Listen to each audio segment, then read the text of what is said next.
It's all about humanity. About humanity.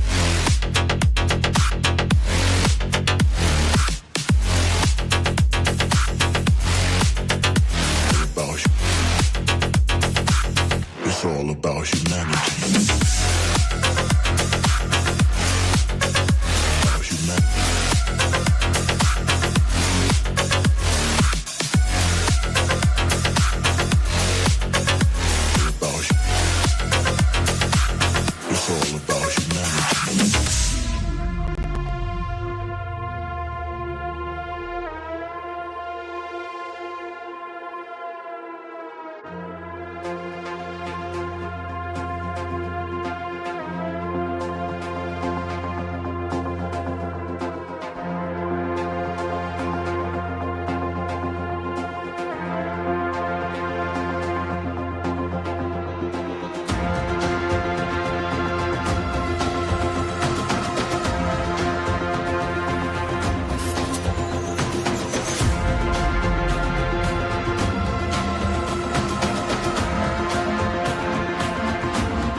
It's all about humanity.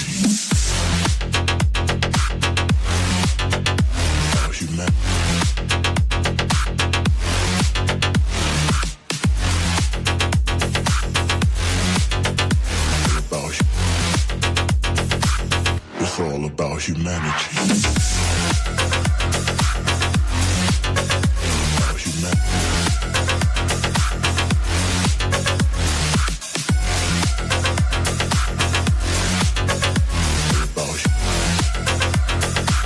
It's all about humanity.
It's all about humanity.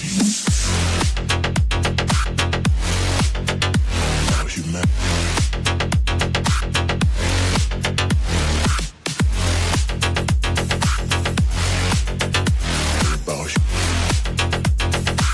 It's all about humanity.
humanity.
What is up, everybody? Welcome to the greatest spec and trending show this side of North America. Should we say that? Sure. Let's make that claim. Sure, why not? Let's make the claim happen, right? Self-proclaimed. Right. It's a spec and trending show. Hey, what's going on? I'm Izzy from IzzyVerse. With me, as always, is 1063 Comics. Shane, how you doing, man? Great. I'm looking forward to this week. He wants me on the left. So Chris wants me on the left, not on the right. Why? Can I switch sides every so often? We're throwing him off. You know what I'm saying? He's like, what's going on here? This is an imbalancement. I think it's because I was on setting stuff up before you arrived. That's all. No, I actually switched us somewhere along the lines. I did it. That was me. I did that. So let's go ahead and say what's up to the guys in the chat, right? Let's start off with the adventurous Joe. Now, Joe had a comment earlier, and Shane said to delete it. So we had to delete the comment because there is a spoiler that we are going to talk about, but we are going to talk a little bit about that spoiler. And just like Shane says it, we're going to talk about the Venom a little later. So be quiet with the spoilers. You see, I had to stop him. Because today's show, we're going to have not just one spoiler. We got a few spoilers going on today, don't we? So yeah, there's a couple of spoiler covers that are actually being released. So yeah, and we're definitely going to be talking about it. So to Joe's point, also Cena getting Crossroads treatments by Cody Rhodes was chef's kiss. I saw that early and I was like, I'm sick and tired of them talking already. Just give me some fighting. That's all I want. So the wrestling happened already. We got Nerdy Geek. Hello, Shane. How you doing? He said hi to you first, but it was, to be fair, it's on your channel. And I love how you responded back. Great. And you.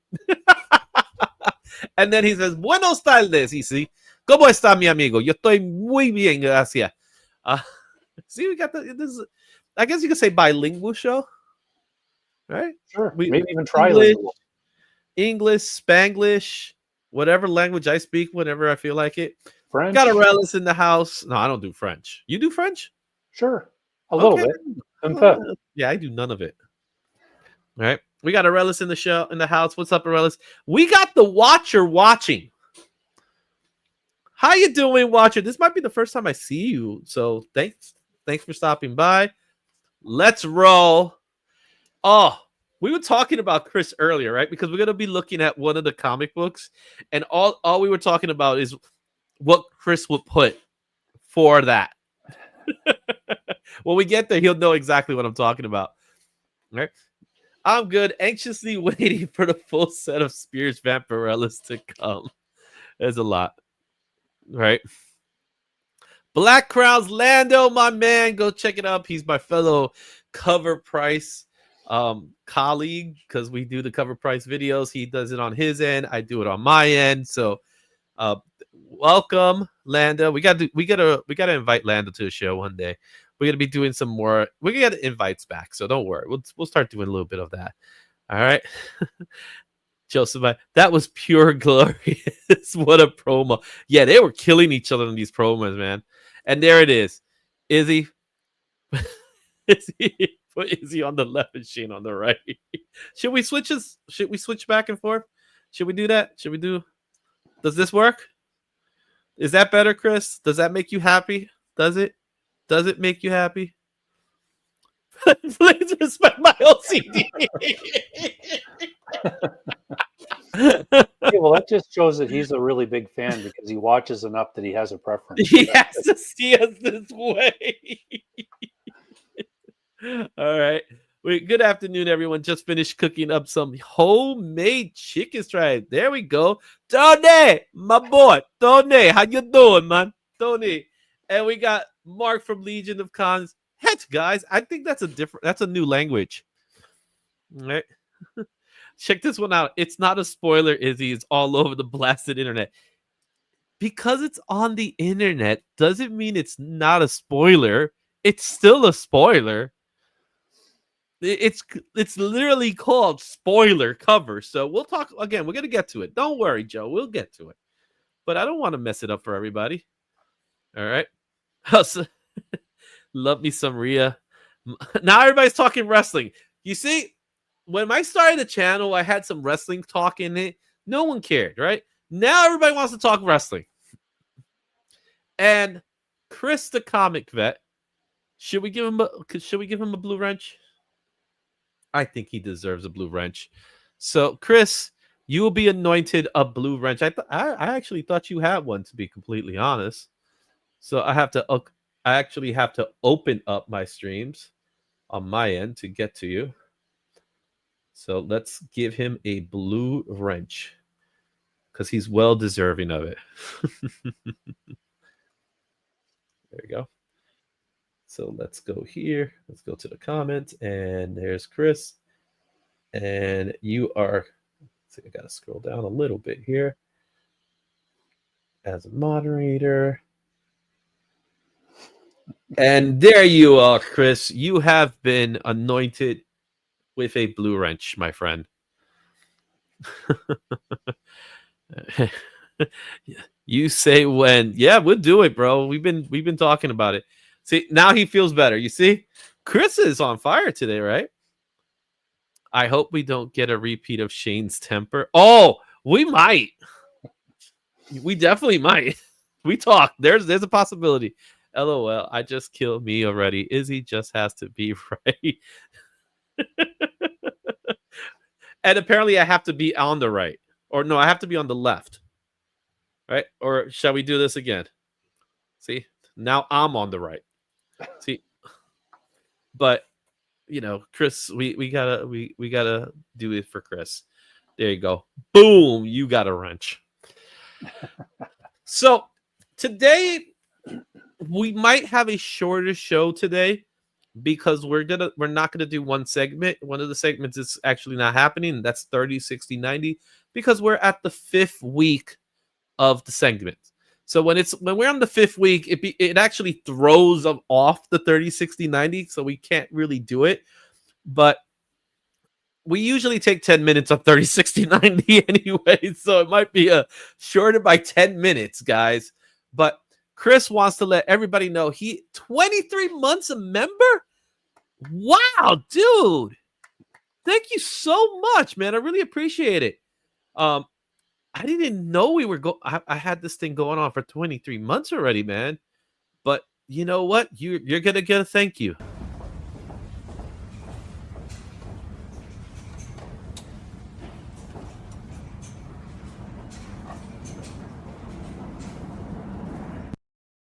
Yes, that's what we get. We unfortunately I don't have any Sydney on these things. So that's in a different channel, right? Oh, for God's sake, I meant right about your opinion on spoilers, not the position on the right. That's one thing I could say about Joe. He could make me laugh. As much as I hate to admit it, he could make me laugh. It's a good thing it's not a call-in show or we'd have Joe on. Oh, imagine that. Anyway, it's time to talk about what's trending. let's talk. We're gonna get to some spoiler talk, so let's go and begin the comic heat index segment.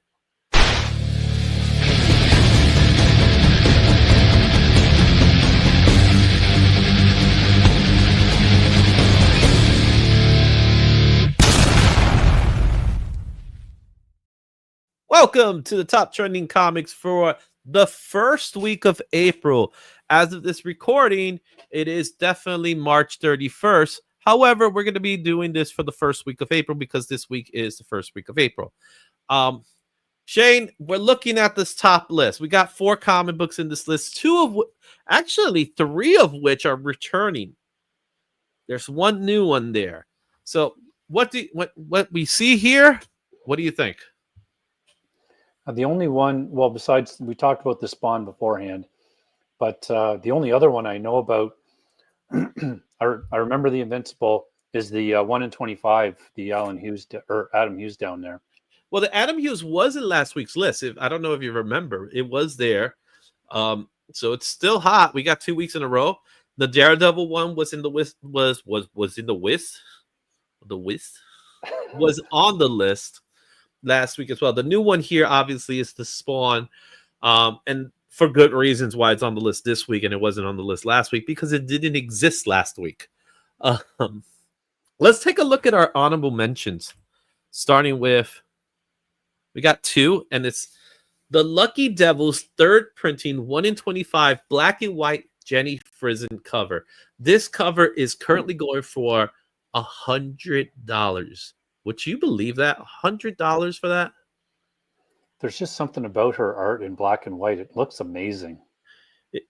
But it's a color image. I can't see her doing the black and whites. I feel like they just took the colors and turned it into black and white. Oh, maybe. Because it's grayscaled. So I can't assume she did the grays.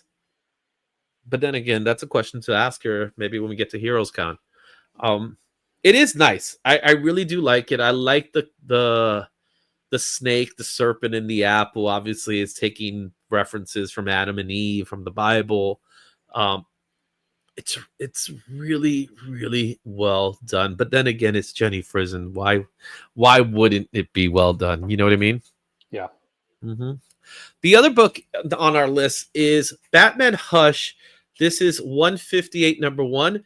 Not 158 number 1. You hear me? This is issue 158 of Batman. This Hush issue 2. But the one we're really looking at is the Giant Size Special. The Giant Size Special is an 11 by 17 format of the book, which is actually the format of a standard page. So a piece of art page, when an artist is doing pencils and inks in the traditional format, they're using Bristol boards that are 11 by 17. So what they decided to do is they decided to release a Giant Size Special. It's also foil, by the way, of Batman Hush, and it made it to the other list, and it didn't make it to this list, but it is an honorable mention. The book is going for about $21 last I checked.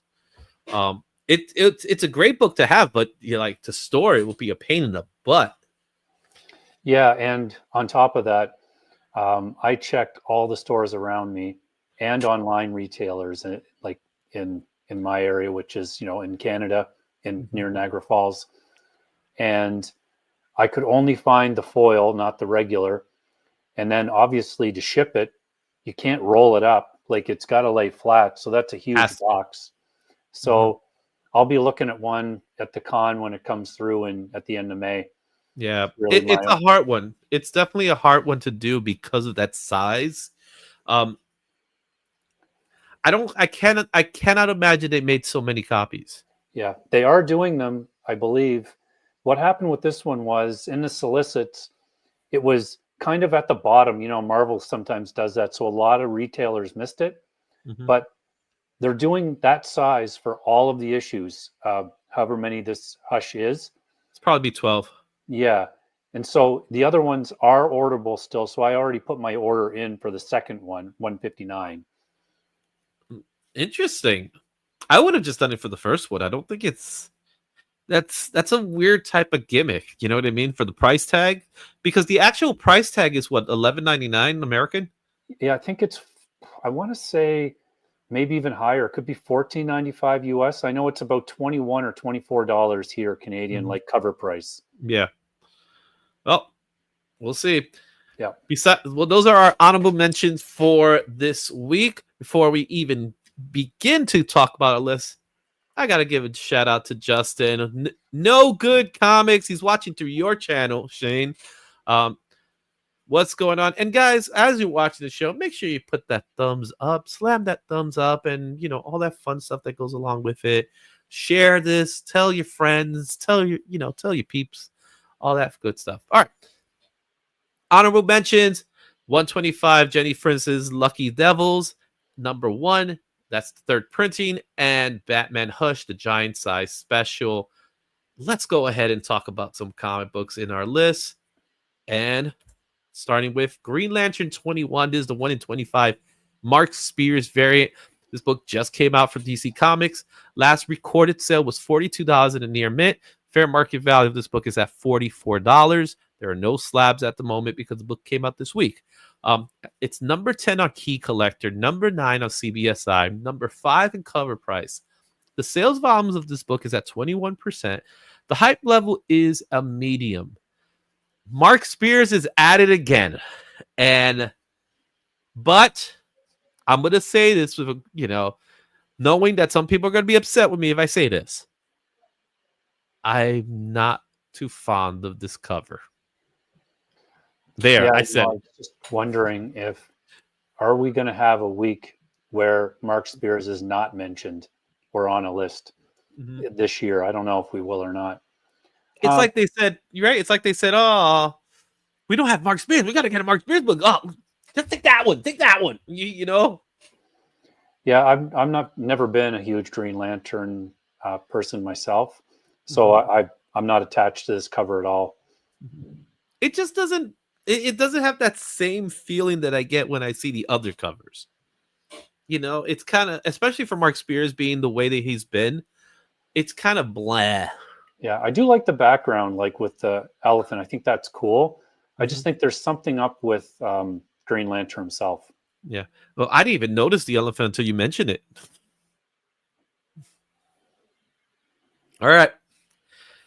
Let's take a look at #9 on our list. And #9 is a book that, because of chairs, people started talking about it. And that is a New Avengers 33. This book came out in 2015 from Marvel Comics. Last recorded sale of this book was $11 at a very fine. Fair market value of this book is $21 near mint, $45 in the 9.6. On the trending list, it's #5 on Key Collector and #10 in cover price. The sales volume of this book is 30%. The hype level is medium. So, Shane, last week, actually, it was on Wednesday of last week, we had a special Marvel announcement. Did you hear about that? I heard briefly about all the people they announced in the movies, and I kind of know what this book is about. Exactly. So, for those of you who don't know, or you were living under a rock, it was Chair Watch last Wednesday. And what was Chair Watch?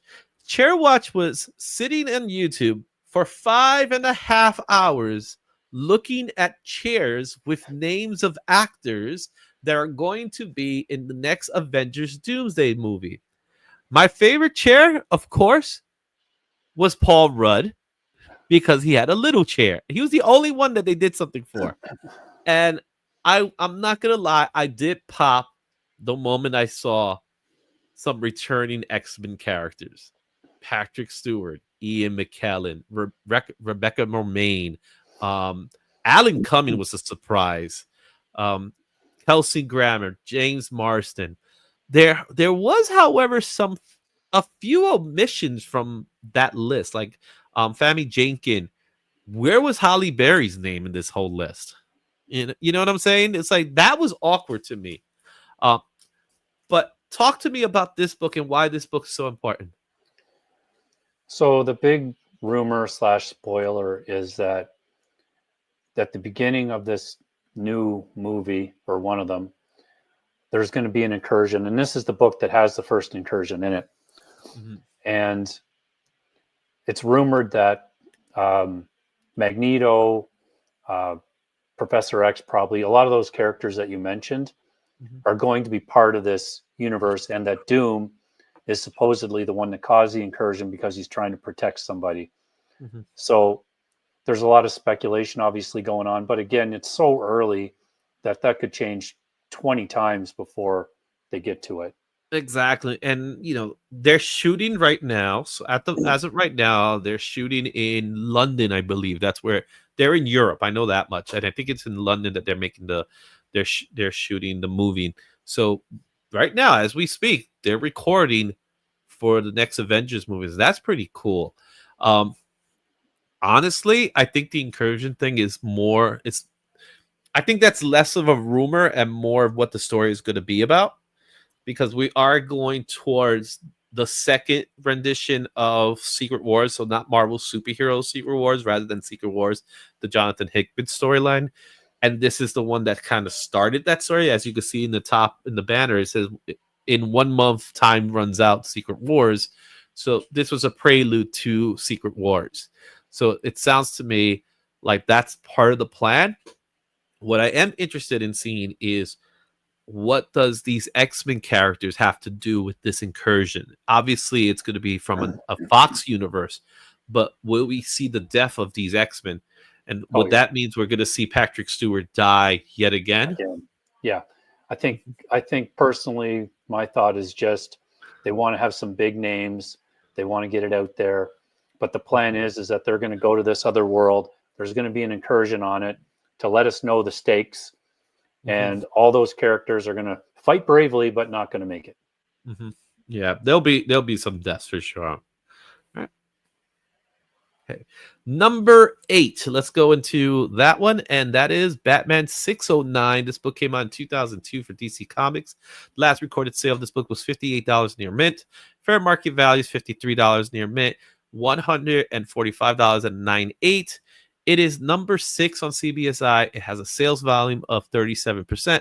Hype level is medium, but this one's here because this is the first appearance of Hush, in which, as we mentioned earlier, we have Hush 2 currently started right now, the Batman story in Batman 158. What's your take on the first issue of Hush? I'm sure you read it already. Yeah, I actually have my DC Compact version out to reread it again as I'm waiting for these Hush 2 issues to come out. And, it's good. I love this issue. I think for whatever reason, I don't know why I did this, but I have at least 2 or 3 copies of each of these original Hush issues as they go along. So it's good news for me. Yeah, it's a fun story. Like I mentioned before, I really did enjoy the first Hush series because of what Jeff Loeb and Jim Lee was doing in that storyline.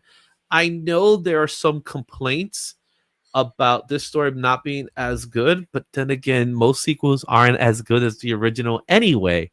But other complaints are, why are we utilizing Jim Lee's time if he's supposed to be the president of DC? Why are we utilizing his time to do pencils?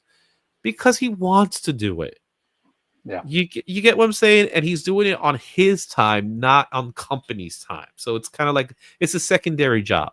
Yeah. And So I get that people have concerns or complaints, but realistically, you got to look at it. You've had the full run of the original Hush. There's only been one issue. You kind of got to let it build up. I agree. But I enjoy Hush. I enjoy seeing Jim Lee's pencils. Oh yeah. More importantly, I think what we are truly seeing is more like Jim Lee's layouts. I think Scott Williams is doing the heavy lifting. And that's my opinion. You get what I'm saying? Yeah. All right, let's go to number 7. A book that was in the list last week has returned, and that's Spectacular Spider-Man 15. This came out in 2004 from Marvel Comics. $11 near mint was the last recorded sale. Fair market value of this book is $3 at a fine and $32 at a 7.5. It is number 3 on Key Collector, number 8 on CBSI. Sales volume of this book is 36%. Hype level is medium. This book was in our list last week. It's in the list this week, so it's here for a second week. Shane, I don't get why people are gravitating towards this book, because this is a dollar bin book. Just look at that. $32 for a 7.5. $3 fair market value. It features a character who is, it's a rumor, but it's a stupid rumor because it's not even, it's a self-made rumor that people have done because they say that the villain of Spider-Man 4 is going to be a female. So everybody's saying, well, maybe it's this character.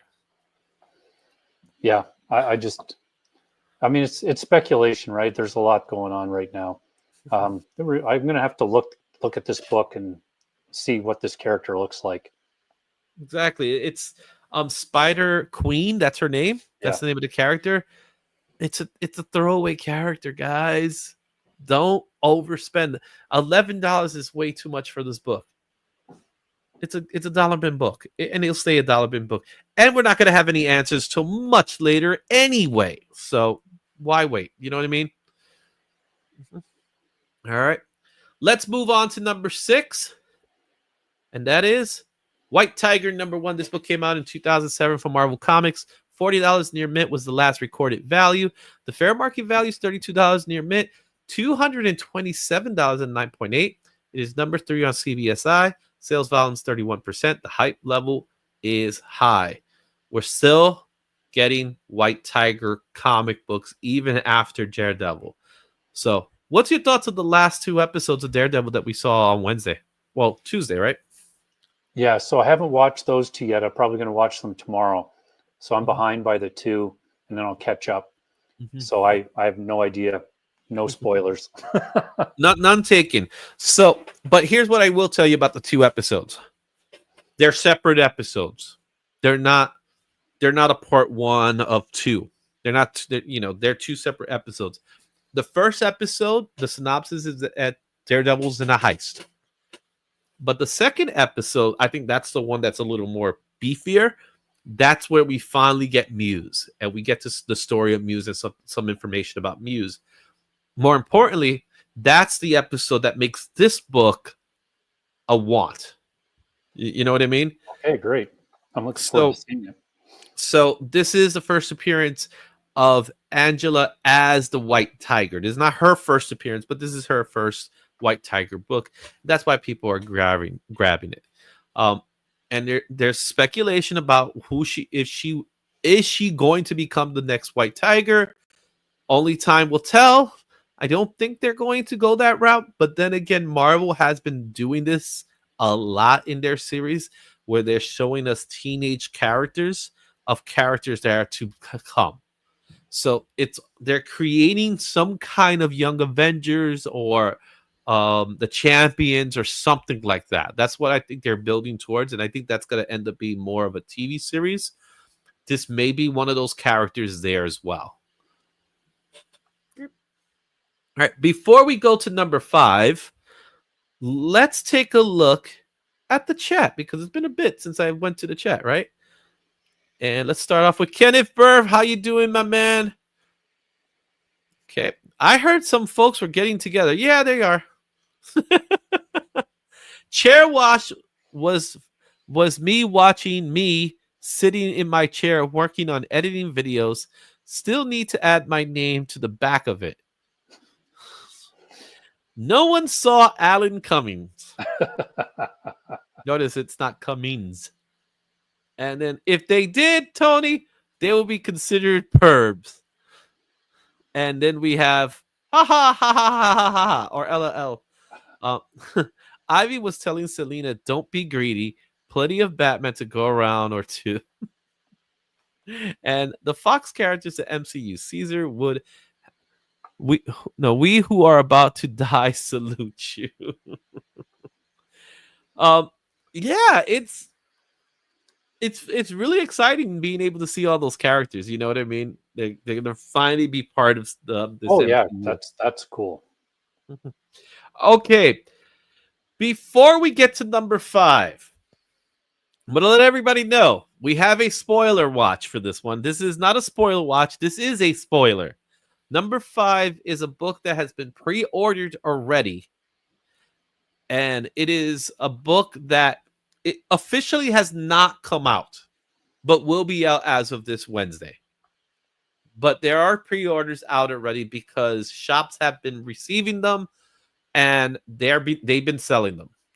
And for those of you who don't want to know the spoilers, I say come back in about 5 minutes or whatever. This is the first time I tell people you could turn away for a little bit because number 5 is all new Venom. Number 5, the 1 per store Clayton Crane Suspect Surprise variant.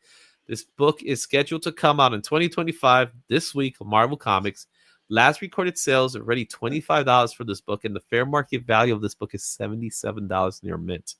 This actually came in cover price today at number 2.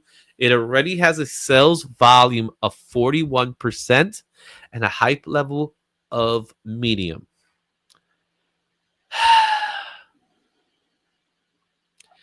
For those of you who don't notice this is saying that Mary Jane is the all-new Venom. Shane, before I do my rant, you tell me your feelings towards this. Well, I mean, you just need to look at the numbers you just read to show that it's causing interest. If there was zeros all across the board and it wasn't on this list, we wouldn't be talking about it. So I already know that the editors, Mr. Brevort or whatever his name is like, oh, look, they love the idea of Mary Jane as Venom because, look, they're buying it. They love it. But she was never involved in this damn story. She made an appearance in one of the issues. A cameo schmaggio. Whatever, man. Like, seriously, you're telling you make this whole thing about who this person is. Who is this new Venom? You have us thinking Luke Cage. You have us thinking Robbie Robinson. You have us thinking freaking Paul. And you make it Mary freaking Jane? It's brutal. It is just the classic, most ridiculous thought that someone came up with. I'm telling you, it's Tom and the other editors, for sure, at Marvel that totally don't want Peter and MJ to be together. Just going, how can we annoy people even more? Because we can do whatever we want because people keep buying these books. And this is the result. But it's just the most stupidest thing I've ever heard of. You're turning this character into Venom. Why does she have to be male, by the way? Is that something that she wanted to do? Like, oh, let's keep her in the male's bodysuit or something like that? Like, what? It is the most stupidest thing I've ever heard. And they've done some stupid things there. The House of Ideas have become the House of Idiots. They're going to milk this a lot. You know, it'll be she's not Jackpot anymore. Then her first appearance as a non-male Venom will be, you know, when she switches, when everybody finds out. It's just ridiculous. Heck, you could have done Black Cat for all I care.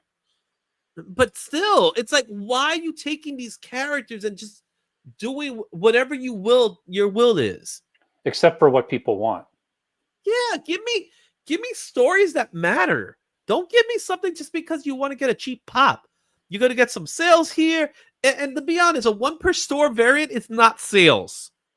There's no sales. That's all. That's second party aftermarket sales. So they're not making money off of that. They're making money off of the other books, right? Because they made a big deal. That's a big reveal, right? So they're making money off of this book. The real question is, are they going to be making money off of issue 6, off of 7, off of 8? Oh, it'll stop at 6. Don't worry. You know what I mean? So it's just ridiculous to me that they go this route. You know what I'm saying? It's like all new Venom is Mary Jane. Can't they just let Mary Jane be Mary Jane already? Yeah. And it's not a good Clayton card either. Yeah, I agree with the DVH's comment. If you look at all the other variants like this, they all pretty much look the same, except for a different head. Yeah, because they're all supposed to be spoilers. And some of those spoilers already Like some of them are like, oh, we know it wasn't Luke Cage. We knew it wasn't Rick Jones. So why even make them? Why? Because you want to make more variants, because that's the only way you get people to buy your books. Yeah. I hate this. I hate this variant game where we buy books because we love variants and we are obsessed with the variants. Let's be honest. It's because we're looking at nice artwork. So what it does, it causes a spike increase in sales. But what it does, it really doesn't do anything for anybody, because all it is just no one's reading the interiors anymore. So let's just keep on making sales of covers. For that, just do cover books. Who cares? Right. Any of the other picks really would have been interesting, but it would have, I think, kind of brought their characters down. Like, it would have been cool if Luke Cage was Venom, because he's got the skin already. So it's like you could have had some cool story ideas with that. And but why would you want to have Luke Cage be Venom? He's already great on his own. Same with, Madame Mask, cool character. Like, they could have done some really neat ideas with that. But again, she's already a good character on her own. You don't need to add anything to that. And it's the same with Mary Jane. She's already a good character. Why do they need to, whatever? If Mary Jane becomes Venom, I am so done. Grumbles to self.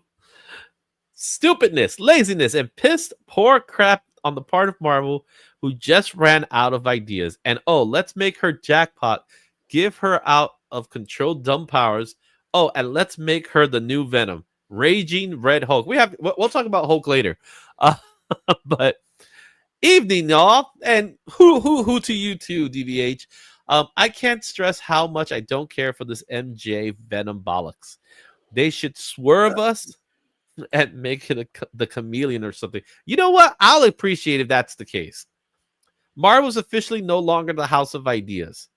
Coming soon, Aunt May becomes Cosmic Ghost Rider.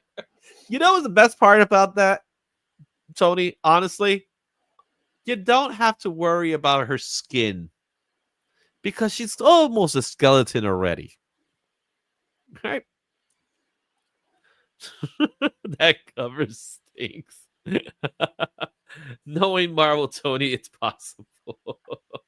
It's freaking awful cover. Looks like they just cut and paste MJ's. Yeah, and it's a Clinton Crane too. What the F is going on here? Face it, Tiger. You just lost a check. Oh my god. Wait. Say what you want about Venom, everyone. It's still better than ASM. Not anymore, man. I'm not sure. I feel the same way. I'll address that one because I just read ASM and I would agree with that comment. I read it. It's the final 8 deaths is over. And I'm flipping the pages going, what a waste of my time. Just brutal. What's up, Joffrey? Welcome to the chat, man. Oh my goodness. Oh, I'm so done with this, and unfortunately, we're gonna come back to this later. We'll be quick on that, right? When we talk about it, for those people when we get to New Comic Book Day. Let's go to number 4 and move on from this travesty that we have in front of us. Number 4, Invincible #1. This book came out in 2010 from Image Comics. $50 was the last recorded sales at a near mint. Fair market value of this book is $69 near mint, $199 in the 99.8. Trending list, it's number 6 in cover price. Sales volume of this book is 53%. The hype level is medium. Now, I say medium because Invincible season 3 is done. It's been a couple of weeks since it's been done, so it's starting to cool off already. People are still grabbing Invincible books, and it's something that you don't really get to see that often. A lot of people will pick up before the hype. They're actually picking up because they expect things in the future. So I think they're future buying for the next season. How you feel about it? My daughter and I were watching it again from the beginning. Really? You're doing a rewatch? So, and obviously having the originals of this series is, that's not going to happen. but I am on the hunt for those compendiums, so I'll get those, and I can't wait to read the actual comics. Yeah, the original to have an original run of Invincible is almost as if you were having an original run of like classic Silver Age books. The price tags that a lot of these books are demanding. We're talking about books that are in the hundreds, some even in the thousands. That's how low the print run for Invincible really was when it first came out. It's crazy to see that today. All right. Let's take a look at number 3. And that is Daredevil 58. This book came out in 2005 from Marvel Comics. $15 was the last recorded sales at a near mint. Fair market value of this book is $6. 9.8s are going for $2.75. It was number 2 on Key Collector, number 2 in CBSI. Its sales volume is at 51%. Hype level is high. Daredevil, still hot. First appearance of Angela, the White Tiger. This is the book for that. First of all, I love this cover. I think this is such a cool cover with the red and the black. Good stuff by Brian Michael Bendis, Alex Mayleave. Good story, man. It's just good overall. I'm so happy that these books are doing so well. Yeah, I agree. I love that cover, and I'm looking forward to those 2 episodes now that you were talking about them. Yeah, and you'll see the difference. It's almost a night and day with those 2 episodes. Because the first episode, as I mentioned, which is the bank heist, you could tell that was part of the early shoots because he acts a little differently in that episode, while the second episode that they show is more of a darker tone of where they eventually ended up. So go check them out when you get a chance, and then let me know what your thoughts on it. All right, for sure. Okay, let's go with number 2. Number 2 is a new book to our list. That's Spawn 361. This is the WonderCon exclusive, unsigned, that was limited to 650 copies. This book just came out for Image Comics. Last recorded sale was $80 near mint. Fair market value of this book is at $93. There are no slabs that are recorded. It was number 1 in cover price, and the sales volume of this book is at 66%. Hype level is a high. Todd McFarlane, or McFarlane, as you guys like to hear me say it, did it again. He threw a book out in WonderCon, and everybody went crazy for it.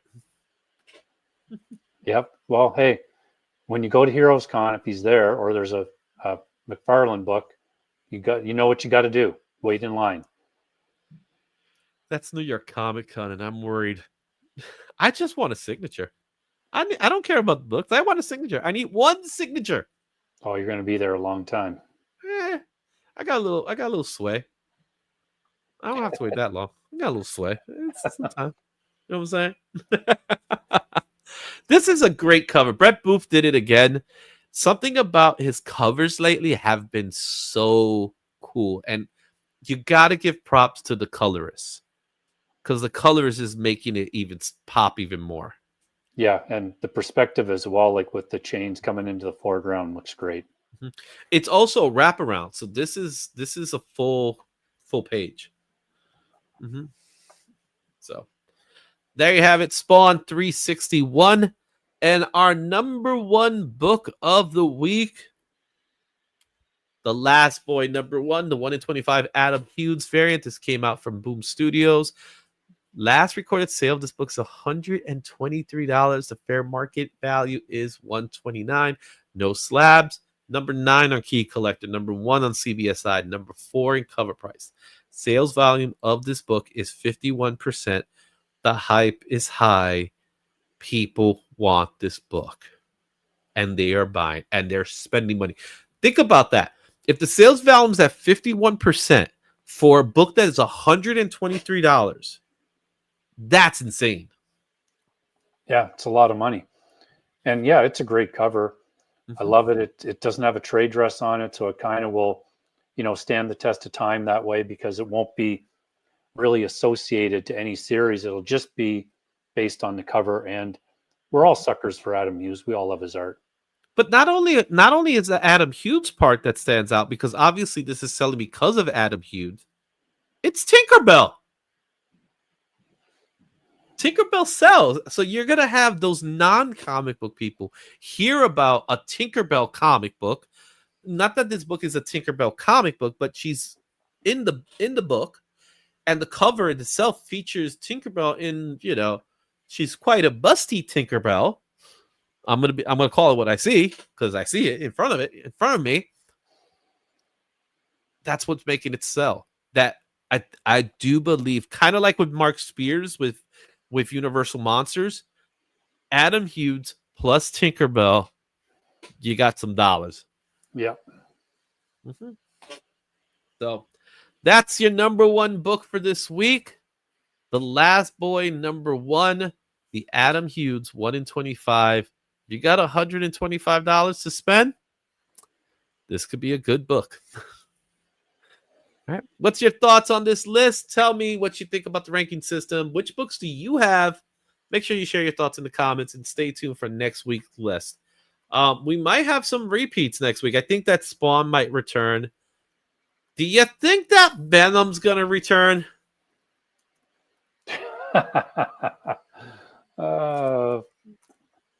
Probably. I hope not. I definitely expect the Spawn to return because it hasn't hit Key Collector or CVSI, but who's to say? Anyway, thanks everybody for watching this part of the show. Do we have to talk about that book again? All right. What's going on, Black Spiders? All right. Booth is amazing. Hey, Tony, the CEO of Marvel is a blanking idiot. You're welcome, Izzy. I censored myself.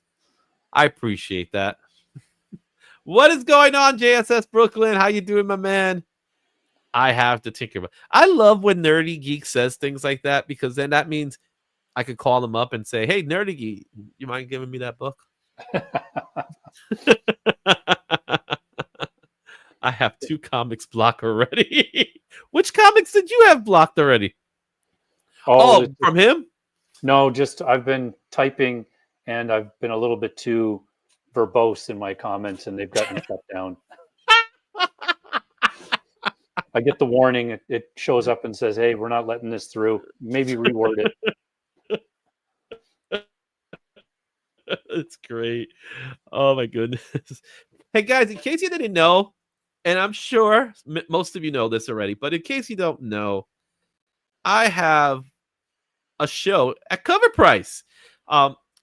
It's the 3rd episode of the Top 10 Rewind over at the Cover Price YouTube channel every Saturday. I think they throw them at 1:00. So Saturdays 1:00 Eastern is the Top 10 Rewind. This week we talked about March 2021. There was some really cool books that we talked about. Some books actually have returned recently to the list. So we'll take a look at it. Next week, we're going to be talking about April. I'm not sure. I think it's going to be April a year or 2 ago or something like that. I'm not sure. They haven't sent me the list just yet. I usually get it around Wednesday. So be on the lookout for that one. Another thing I want to share with everybody, our monthly show is coming. That is a show where we take a look at what was the highest sales, what were the highest selling through gold and silver, highest ranking sales. We'll also take a look at the top graded books. We might get some repeats. We might get some new ones. So we're going to be looking at that. We're also going to talk a little bit about the giveaway. So I haven't done the giveaway for the Omega Men 3. I wanted to do something really special for that. But we are going to talk a little bit about that. Among all the things. And as you guys know, we always drop replays throughout the week of this series so that if you don't catch it, you could catch the replays, or if you just want to see a certain segment. It helps a lot, helps the channel a lot. Please, please, please, please, even if you don't watch it for the whole time, just leave a comment. Leaving a comment actually helps out. Make sure you hit thumbs up on those things as well, because they really do help. You'll be surprised how much they help. So, all right. Look at this. Nerdy says, I also have the MJ Venom pulled from my LCS with a big smile. I don't know if you should have a smile on your face for that book, man. I wonder how much they're charging for it. I don't know either. So we'll see. All right, guys. So sometimes when we do creator spotlight, Shane, we don't specifically go to a creator, right? Today is one of those weeks that we decided to do something a little more fun, something that I think a lot of people would like to hear more about. And that's we're going to be doing something that I think helps in understanding how hot a book really is. So, in the age of variants that we're in right now, where everybody throws a banger cover and everybody does a beautiful job, there are some that just stood the test of time. And we call them iconic covers, right? That's what we're going to be talking about. We're going to talk about 25 of the best iconic covers this week with Creator Spotlight.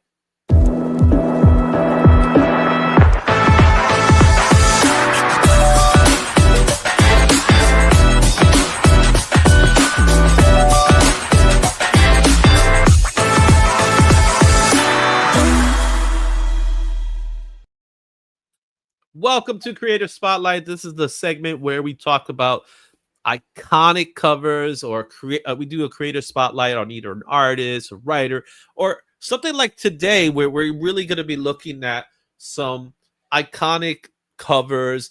We're looking at what I like to call my top 25. This is in no particular order.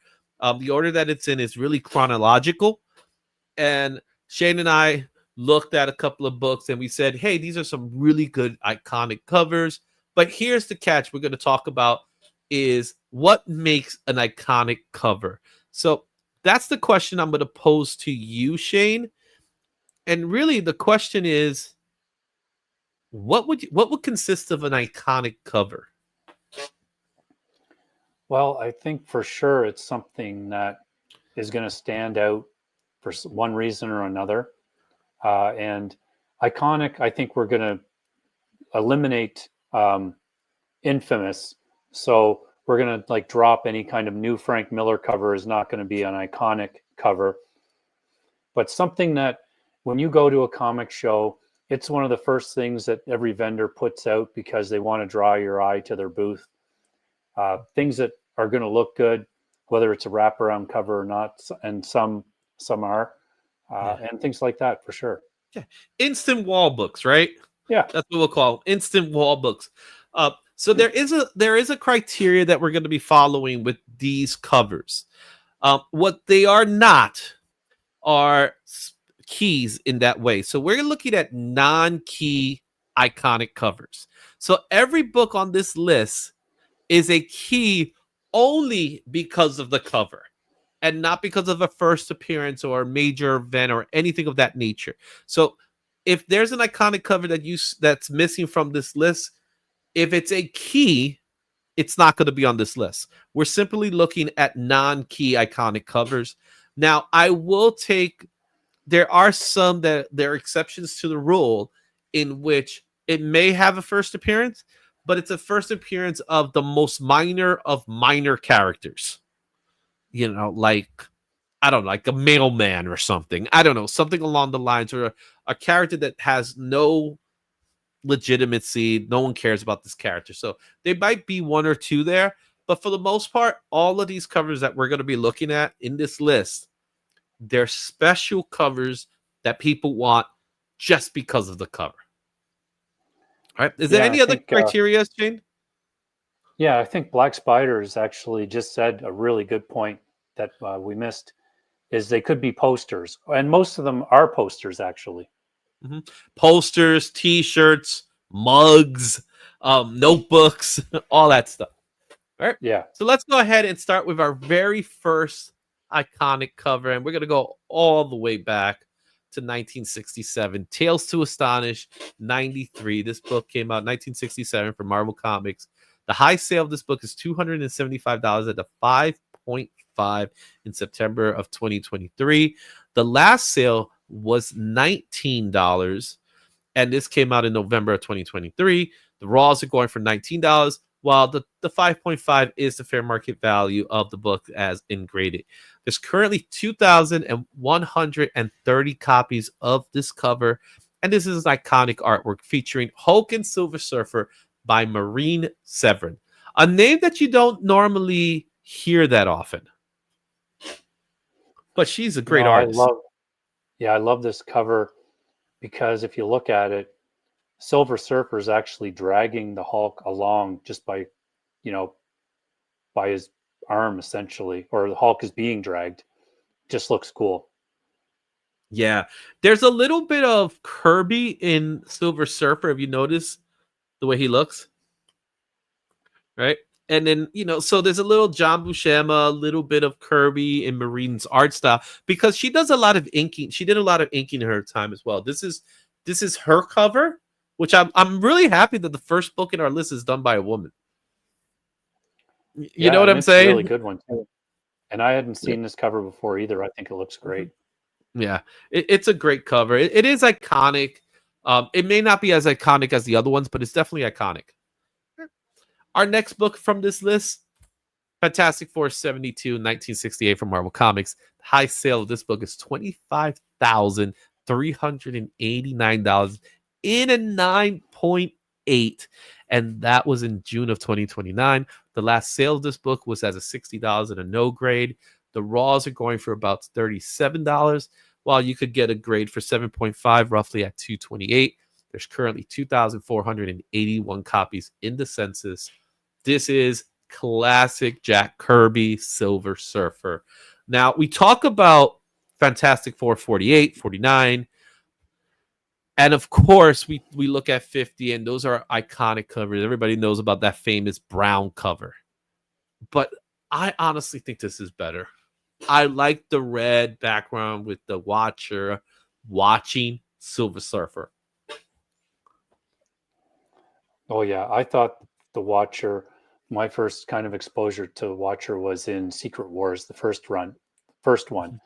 And I just thought it was the coolest character.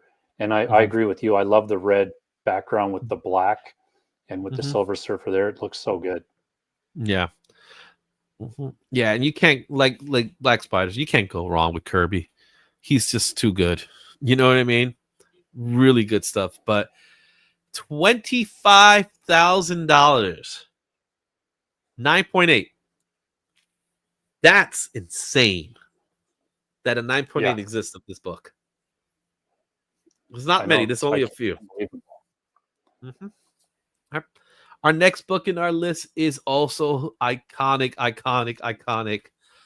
One of my favorite covers. Incredible Hulk Annual Number 1, 1968 from Marvel Comics. A high sale of this book was $14,400 at a 9.8, and that was in April of 2021. Last sale of this book was at $239 at a 6.5. Fair market value of this books are $132 at a very good. For Raws, $378 at a 7.0 is the average. 2,684 copies in the census. This is my favorite Jim Steranko cover of the Hulk. It is brilliant. It's been homaged so many times. Yeah, it's so good. And I'm telling you, if you've got 9.8 of anything pre-1970, never, ever, ever send it in for regrading and protect that thing. Well, the workmanship is so good. It's like the fact that he has the lettering, doing the stuff. It's absolutely great. You know what I'm saying? It's such a beautiful book. I have the pleasure of someone I know having a copy of this book. He has a 0.5 because it's attached. But still, just the fact that he has it and it's so cool. I'm even tempted of making an offer for it just to have it. I don't care if it's a 0.5, but you know what I mean? It's something that I would love to have one day. All right. Let's see here. We got Brian LCS is in the house. What's going on, Brian? Yeah, that Surfer Hulk is a cool cover. Izzy, you could make this a series. I think we already didn't we? So we'll see more. But this was a good one. Our next book is, I think it's part of a series of covers. It's the first of its kind. And that's Submariner number 8, 1968 from Marvel Comics. The high sale is $3,050 at a 9.8, and that was in December of 12. That was in December of 2012. The last sale of this book, believe it or not, was $15. The raws are going for $49 at Find. 9.2 is the average for the graded, and it's $624. CGC census count 1,060. This is a classic Thing and Namor, or Namor, the Submariner by John Buscema. Just look at that black cover and just imagine how hard a 9.8 would be to get in that. Unbelievable. So, like I said, this is the first of a series that we're going to see, right? There's another one that's going to come up a little later. The blacks, right? Like you said, this is a book to, if you saw a beautiful copy, those blacks might even fade away, right? But it is hard to get a high grade for this book. But besides that, what's your thoughts on this cover, this artwork in general? How iconic do you refer to this one as? I think it's great. Like, it lets the characters stand front and center. I mean, you know what's going on. Mm-hmm. The Thing looks like amazing. Looks like the Thing rather than kind of more sculpted as he gets sometimes. Yeah, and Namor's cool too. Like the art looks great for him. Mm-hmm. Yeah, it's a cool cover, and it's not the first time we see a John Buscema. In fact, our very next book is a John Buscema. Silver Surfer number 4, 1969 from Marvel Comics. 9.8 of this book was $90,000. Yes, I said it.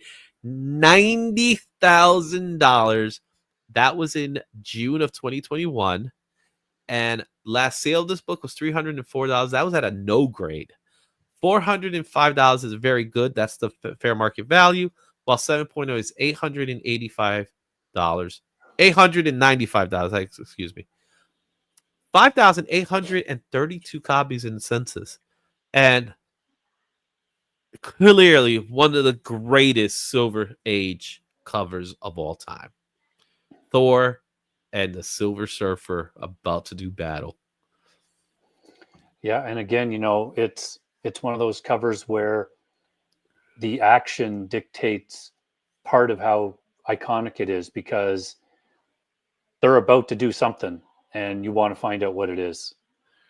Yeah, so there's movement in this static image, and that's what I love about this art. Like, you could see Silver Surfer is about to charge at Thor, but Thor is ready with Mjolnir. Just, it's hammer time, you know what I mean? With this image. The composition is tremendous. It is beautiful. It is gorgeous. It is definitely a book to have if you have the money. I don't have $90,000 to give up for this book, man, as much as I want to. You know what I mean? So I don't even make that kind of money in a yearly basis. You know what I'm saying? Well, but you know, after taxes, I don't make that kind of money. So be a lot of savings there. Mm-hmm. So beautiful, beautiful books. John Buscema does the artwork, does a great job. Here's the next book. The next book we're gonna have, again, remember there's some exceptions to the rules. This is one of them, and that is Batman 227, 1970 for DC Comics. High sale of this book was $42,000 at a 9.8, and that was September of 2022. Last sale of this book was $442 at a 4.5. The raws are going for about $462, while graded 7.0 goes for $1,080. The CGC census count, 2,645 copies exist in the census. Iconic Neil Adams Batman. This is my favorite Neil Adams cover of all time. See, I like some other ones better. This one, for me, I would take a lot of other books over this one. Mm-hmm. So this is one that I would, if I had it and it was in really great shape, I'd probably sell it. Really? Wow. You see, I like it because it has this tone to it that you normally don't see. And yeah, it's just an homage. I agree to that. I said there are some exceptions to the rules. It is an homage of the classic, you know, was it 31? I believe it is, Detective 31. But still, Neil Adams had this way of making it look so amazing to me. I think the moon, the fact that Batman is kind of like grayed out, I think it's just beautiful. I believe it's iconic. Well, it is iconic. I don't have to Oh, yeah. believe it's iconic. It's Yeah. definitely iconic. And in the 70s, we didn't get a lot of iconic covers that were just covers. This is one of those rare exceptions.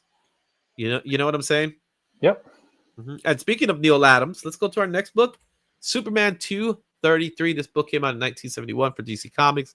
High sale of this book is $5,520 and a 9.6. That was April of 2024. Last sale of this book was $65 at a very good. The Raws are going for about $93, so that person got a really good deal for a book. The 7.5 is going for $346. There's currently 1,635 copies in the census. This is a classic Superman Neil Adams. This is one of those books that when you look at it, it's immediately you see it. People use it as posters. It's been a T-shirt. It's you could pretty much find it anywhere. Notebooks. However, and we spoke about Neil Adams before. We talked about Neil Adams in the past in one of our previous spotlights. It's not. He didn't like this image. Do you know why? No, I don't remember. I did meet him once. He signed Action, what was 1000, I think, for me. So the reason why Neil did not like it is because it was modified. But not only was it modified, the proportions are off. So if you look at the foot that's coming towards us, the longer one, it is actually anatomically incorrect. It works for the image, right? For what it's worth, but it's not correct. One leg is longer than the other. And when you see it, you can notice it. Yeah, I can see it now that you mentioned it. You can see that one that's in the background or the one that's behind him is a little more than the one in the front. So, but it's still, I'll kill them to a picture like that and call it iconic. But the book in itself, it actually does have a minor first appearance to it, but no one cares about the first appearance. And let's be honest, people buy it because of the cover. Right. Now we're going back to John Buscema. And remember I said he was kind of had a little theme going on? And that is Fantastic Four 112, 1971 from Marvel Comics. The high sale of this book is $6,300 at a 9.8. That was in November of 2017. The last sale of this book was $205 at a 7.0. Raws are going for $76, while the graded 8.5 goes for $550. There's currently 2,650 copies in the census. This is a classic Hulk and Thing battle done by John Buscema. Just like it says in the cover, enough said. Yep. What's better, clobbering or smashing? How about smashing while clobbering? I don't know. But just like the Submariner book, there's a lot of similarities to it. They both have the thing to it. They both have black covers. This one is slightly more iconic, I'll say. Yeah, and maybe it's because of the two characters and the colors, if I had to guess, but I do like this one better. They're charging at each other as opposed to one being higher than the other, where the Submariner is kind of, the angle's a little different. This one is more like we're going to battle right now. But either way, it's awesome. Good stuff. All right. Now we're going to move to the 80s, because remember I said the 70s didn't have a lot of iconic covers that were just straight up covers. They did have iconic covers during that time, but they were keys. They were either first appearances or something like that. Our next book is one of our not as expensive iconic covers. And that is Avengers 223, which came out in 1982 from Marvel Comics. It had a high sale of $370 at 9.8, and that was in August of 2024. Last sale of this book is $17 fine. The Raws are going for about $18 at a very fine, while 9.8 averages about $319. Surprisingly, there's only 711 copies in the census. And this is an iconic art of Ant-Man and Hawkeye done by Ed Hannigan, an artist that I'm not familiar with at all. But he created this cover, and this cover is iconic. It actually was done in one of the MCU movies. So there you have it. Yeah. And that there's only 711 in the census, with it being like part of, it's crossed over into, movie media or TV media. That's surprising. And it looks great. It's a good cover. It's a great cover. It's good work with the book. It's a book, again, very inexpensive. Cough up $20 for an iconic cover like this? Yeah, sure. All right. Our next book is actually another book that I would say is not as expensive, but has gained momentum lately because it has been more of a spec book. Marvel Superheroes Secret Wars number 10, 1984 from Marvel Comics. 9.8 last sold for $500 back in August of 2021. The last sale of this book was $60 near mint. The Raws go roughly for about $20, while graded copies go for $215 at a 9.8. There's currently 2,403 copies in the census, and this is iconic artwork of Dr. Doom done by Mike Zeck. This is awesome. And, again, this is starting to get into my wheelhouse when these were on the stands when I was, actually looking at comics when I was very young. And you just read this series, and the whole time you're just seeing how powerful Doom is and how smart. And then something does this to him, and you're like, like, who did that? Yeah, it makes you want to read what's in the book, right? Yeah, exactly. Mm-hmm. And this is one of those covers. I purchased this book about a year ago for $10, and look at what it's going for now. So there is a demand for it. It says Secret Wars. It has Dr. Doom in the cover. This book is going to, I think, continue to rise. It may never rise to that $500 mark. That was a different time period with 2021. That was at the boom of the comic sales. So it may never really reach that high. Maybe much later at a different time. But $60 now for this book, where last year was $10. That's impressive. Yeah. Yeah. And with Robert Downey Jr., like, this book is just going to climb because it's an iconic Doom cover. Yeah, agree. All right. Let's take a look at the chat for a minute. I got this book just for the cover. Didn't care for the story. Okay, little dude is big now. Love that scene. He's referring to the Ant-Man Hawkeye. Damn it, I missed the MJ Venom rant. So, Manny, we got good news for you. We have another one coming. There will be another MJ Venom event coming soon. Good evening. I've always loved that Doom cover because if someone could trash Doom like that, holy hell. Yeah, I agree. All right. Nothing stops Doom. Tony Bryan, what's up, Tony? Do you think we'll see this image? If we see this image, this book will then soar. I think we will. I think it's possible. You think it's possible? I don't even know it's the other Secret Wars. Mm-hmm. Like this image, we've already said it's iconic. Like, you're in charge and you're trying to make people want to see movies. Just look at this. Like, people want to see how that happens. Yeah. So you may be right in saying that. It is quite possible. But whew. All right, let's take a look at another great iconic image. This one's done by John Byrne, and that's Peter Parker's Spectacular Spider-Man 101. This came out in 1985 from Marvel Comics. The high sale of this book is $750 at 9.8. That was in February of 2022. Last sale of this book was $26 near no grade. The raws are going for $36, while graded copies are going for $136 at a 9.6. There's currently 1,359. Check that. 1,360 copies in the census because I did submit my copy. It is a classic black suit, negative space, John Byrne Spider-Man.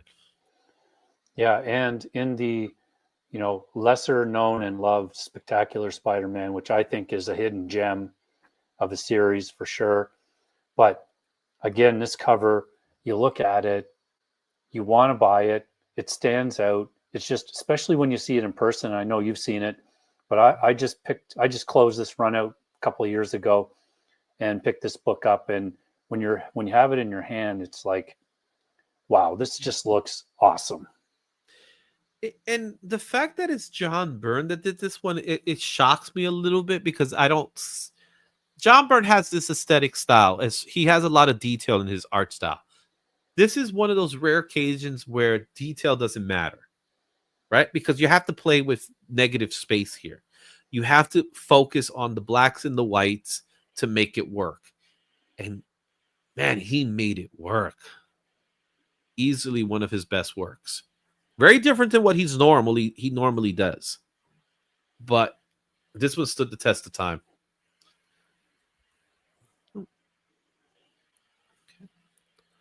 All right.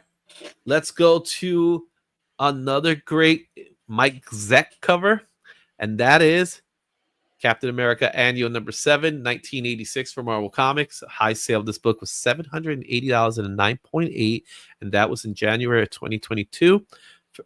The last sale was $29 at a very fine. $26 is the fair market value for a raw, while $129 is the fair market value for a 9.6 grade. There's currently 2,913 copies in the census. This is an iconic Captain America versus Wolverine done by Mike Zeck. Can we just see this in movie action, please? I think there's a possibility now. Like that scene in the first Avengers where Thor and Captain America and Iron Man are all kind of fight down in the woods. Mm-hmm. I love that scene. It's amazing. Mm-hmm. This is... I've seen this in different variations. Obviously, it's a cover that's been homaged numerous times. It's actually an ultimate version of this cover that they did. They've done it with different... They recolored it. They redid some inking of it. But the original, to me, is the best because it just shows that energy from a battle, and you really don't know who's going to win this battle. Yeah. That's how good this battle looks. And you don't have to see much of Wolverine because you don't get to see his face really, but he means business.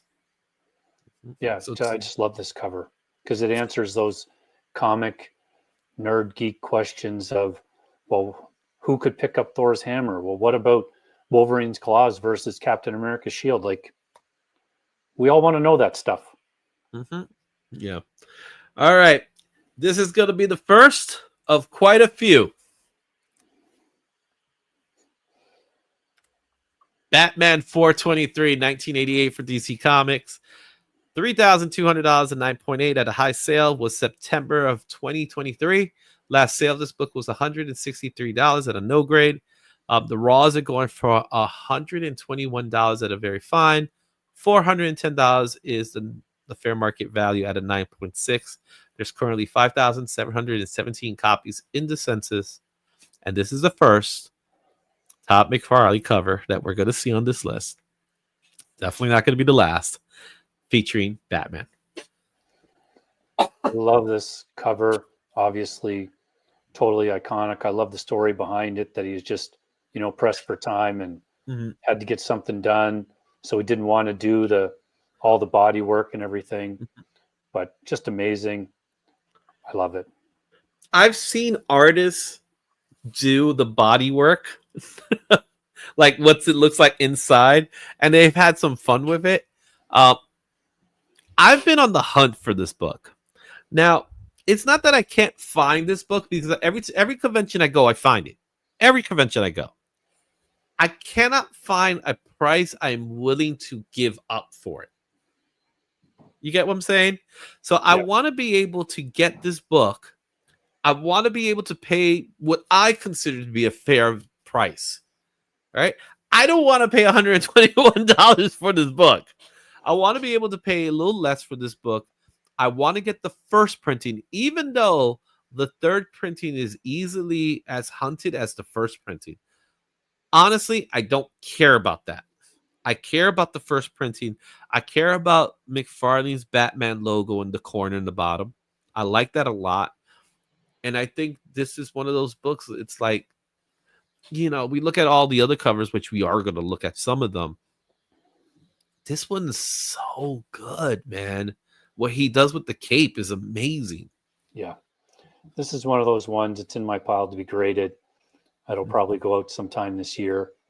And it's going to stay with me for quite some time after it's graded. Yeah, I have a foil edition of this book, but I want the real book. I don't want the foil facsimile or whatever you want to call it. So that was our first Todd. Let's go to our second Todd.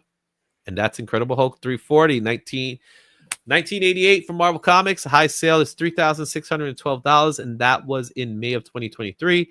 Last sale of this book was $131 at a no grade. Raws are going for $167 at very fine, while graded 9.6 are going for $378.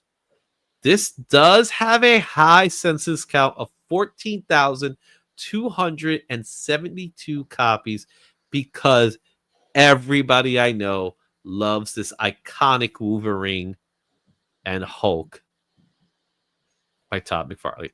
Yeah, I obviously love this cover. I have this one too. And I love the story. It just came out recently of Todd watching Deadpool Wolverine and watching that scene because he hadn't seen it before. And just his reaction was cool. Yeah. He even said it's in the wrong angle. Yeah. It was the wrong hand or something. Yeah, he used the wrong hand. It's like, dude, right? I remember picking this book up when I was a kid and being able to see it and just say, holy crap, this is gorgeous. Now, in the comic book itself, there's a third character. There's always a third character. I don't know why there's always a third character when it's a Hulk Wolverine storyline. There's this third character. It's like a brown Hulk type of thing. No one really cares about it. And it's actually their first battle with the Hulk, with Grey Hulk. So it has stats going for it. But it's, again, this is literally a cover buy. That's all you buy this for the cover. And you could tell with the census count, people have loved this book so much that they're sending it out to get graded. Yep, I'm doing the same thing. I just want to protect it, and I'll put it up behind me when I get it back there somewhere. I have my book. I haven't sent it out to get graded just yet because I need the one signature. No, I need two signatures. According to JBL, Justin Birch, I have to get Rick Parker's signature, which I don't have, which is the letterer. I have Bob Wycheck's signature, who's the inker. And I also have Peter David's signature, who's the writer of the story. The one signature that's missing is Todd McFarlane. Well, there you go. Is that the book you're taking then? That's the book I need to get signed. It's the only book. I don't need any other book signed. I need this one signed because it's already double signed. So I need that signature. And you'll probably be able to get it graded the same weekend if you want. Very, very strong possibility. This is not the first Wolverine Hulk cover in our list. It's not the first Wolverine Hulk cover where the Hulk is gray. Our next book is Wolverine number 8, 1989 from Marvel Comics. $1,115 at a 9.8 was the high sell in September 2022. Last sale of this book was $110 near mint. The raws are going for $83 near mint, while the graded copies are going $295 at 9.8. There's currently 5,464 copies in the census. This features Wolverine as Patch and Hulk as Joe Fixit by Joe Buscema. Yeah, I love it. It just makes me laugh when you look at the two, like side by side. It's awesome. I didn't realize how expensive this book actually is. Yeah, me either. I was just looking at the numbers there going, oh, I should pull this out and have it sent for grading. Mm-hmm. So last year I got a mystery box from Jack B Comics, right? It was, I think, like $150 mystery box. And in that, it might have been more. I don't remember on top of my head. In that mystery box, this book was in there, and it was a high grade. It had one spine tick, which is fine to me. I don't care at the end of the day. But when I saw it, I was like, "Holy crap, it's in there!" It was also the first Iron Fist was in that box as well, and I was like, "Holy crap, this is awesome!" This is a book, and I had it at one time. So, but now I'm happy that I have it again. So. Classic book. I love that it's Patch and Joe Fixit, and this makes me want to read the story because it looks like a little bit of comedy as well. Yeah. And to Tape Prime, it is a Twins homage, which is great. Perfect. All right, let's take a look at our next book, which is another book that's been homaged a lot, but is also, we talked about with Deadpool Wolverine. This scene was also part of Deadpool Wolverine, and this is Uncanny X-Men 251, 1989 from Marvel Comics. A high sale of this book was $600 at a 9.9 PGX on August of 2024. Last sale of this book was $45 near mint. This book is surprisingly very inexpensive for $12 at a fine. $244 is a 9.8. There's currently 1,409 copies in the census. This is the classic crucifix of Wolverine, done by Mark Silvestri. This was probably one of my favorite eras of X-Men for sure. Is this kind of 200 to 300 range? I just love those issues, and a lot of the covers are great, and this one is really good. Again, you see it, and you're like, well, I got to know what happens in this book now. Mm-hmm. Yeah, and then they did it in the movie. They did the scene in the movie, which actually bumped this book up a little bit more. It is, what an amazing cover that Mark Silvestri did. And what makes it even more interesting is that he didn't do a lot of work. It's it's done within the shadows. So there's some, obviously some play on light. The colors make this book stand out even more.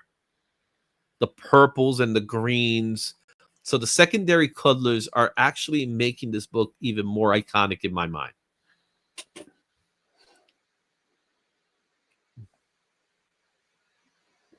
All right, we're sticking with Wolverine. We're going to stay with Wolverine. And our next book is another another Wolverine done by John Byrne. And that's Wolverine 17. This book came out in 1989 from Marvel Comics. High sale of this book is $384 at 9.8. And that was in March of 2022.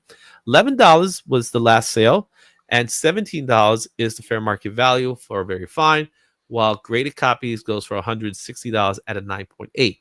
There's currently 1,898 copies in the census, and it's a John Byrne Wolverine. This is more in tune to what I see when I see John Byrne style, as opposed to the Spider-Man one.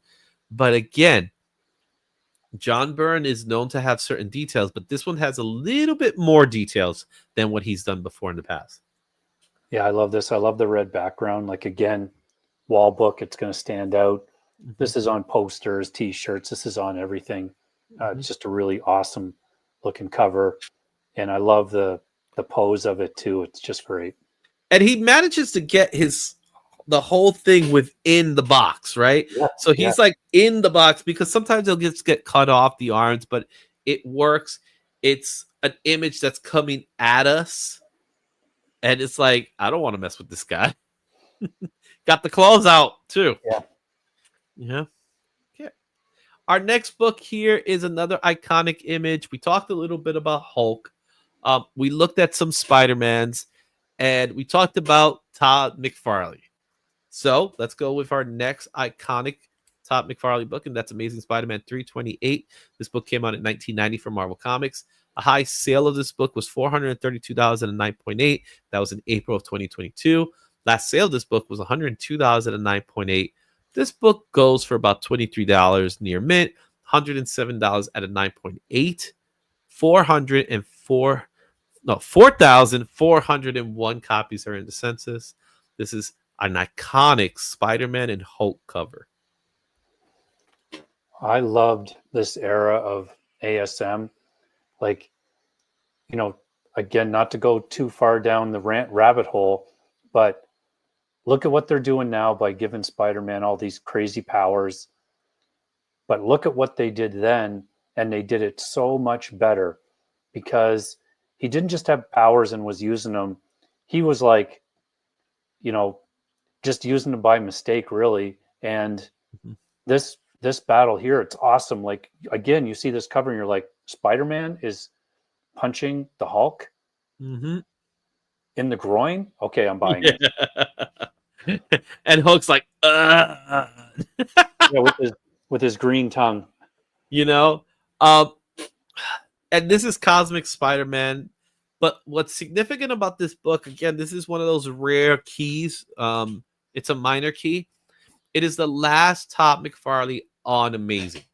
So he will then move to Spider-Man #1 from there.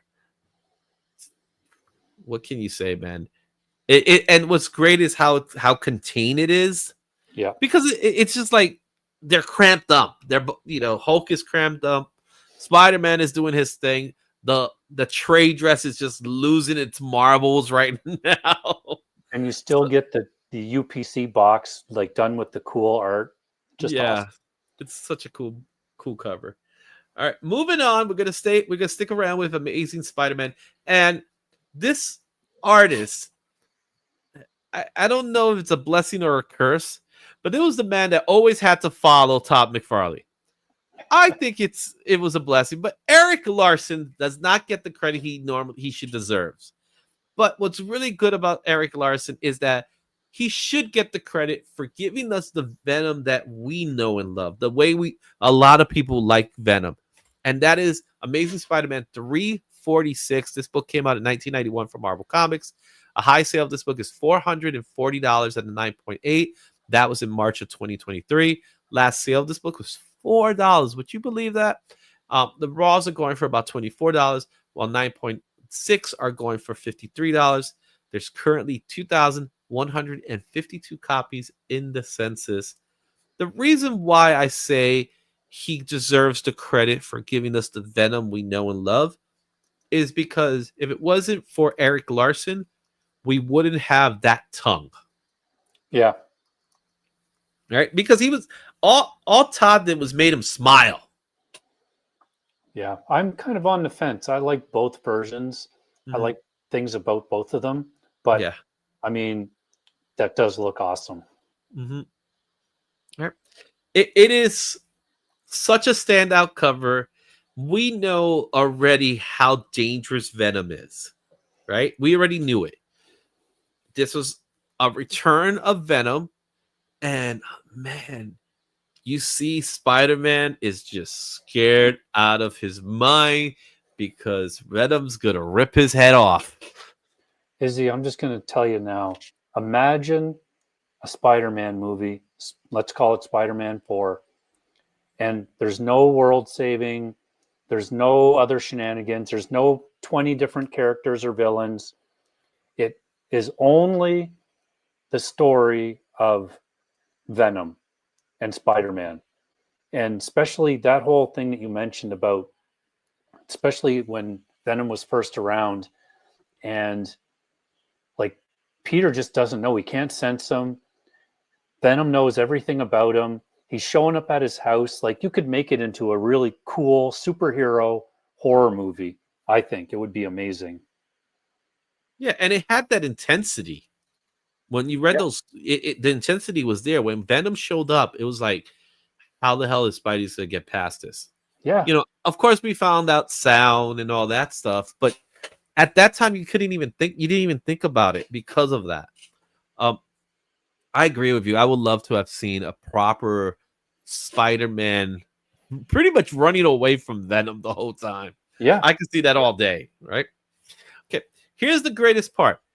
Eric Larson is the one artist that is given credit to give us an iconic cover. And what's really cool is that he was able to do it back to back. Our very next issue is Amazing Spider-Man 347, the very next issue. Back in 1991 from Marvel Comics, $450 at a 9.8. That was the high sale in January of 2023. Last sale was $14. The Raws are going for $20 at a fine, $210 for 9.8. There's currently 2,341 copies in the census.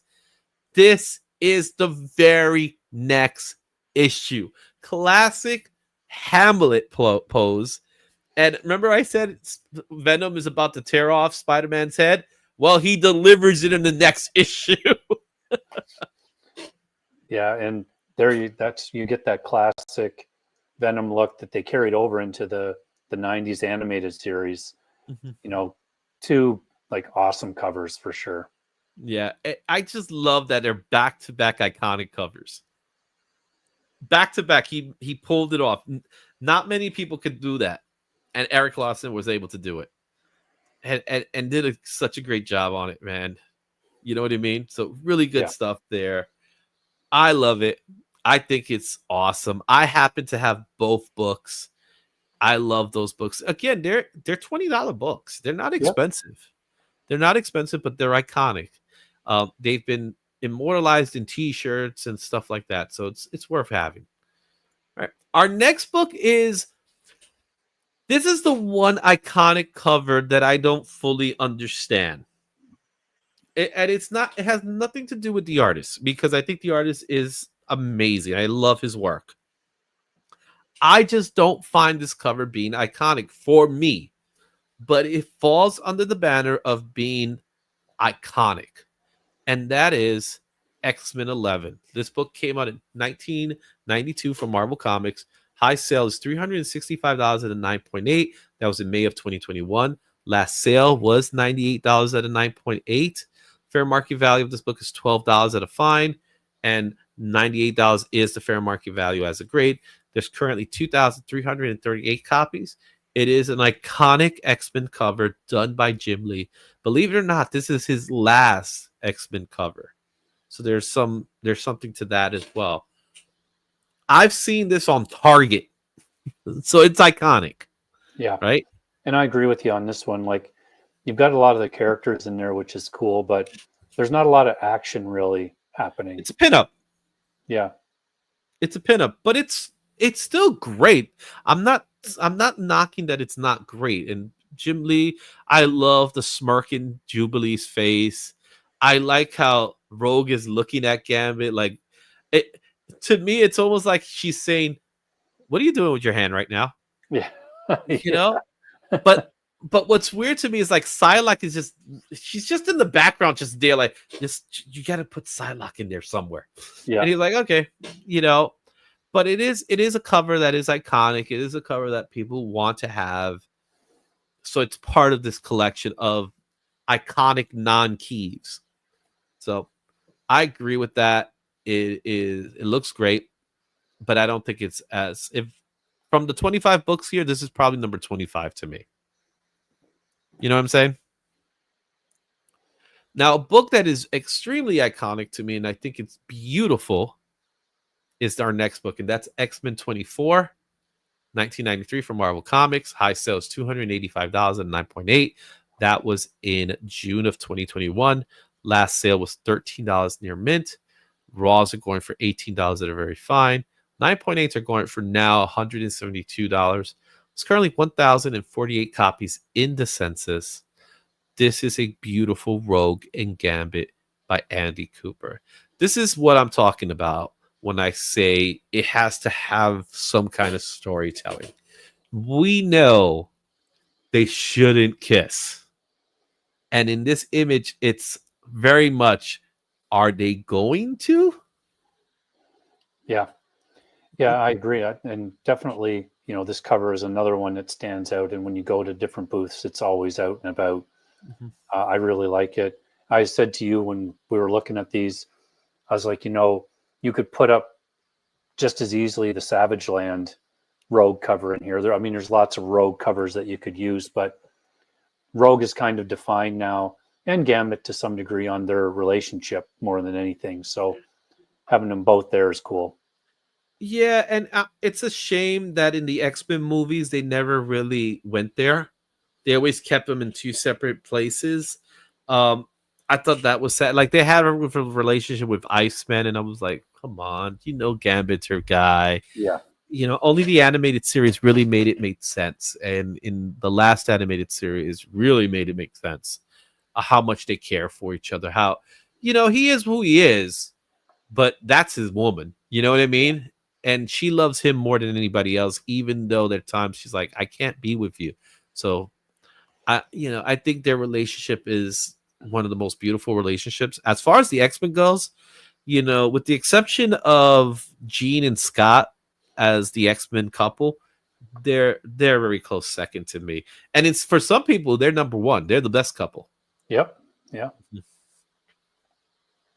Great. I know you guys said there's not many DC, but we got to throw in a DC, and we're going to throw in an iconic cover, one that a lot of people want, and that is Catwoman 51 2006 for DC Comics. The high sale of this book is $380 at a 9.8. That was in March of 2023. Last sale of this book was $243 at a 9.8.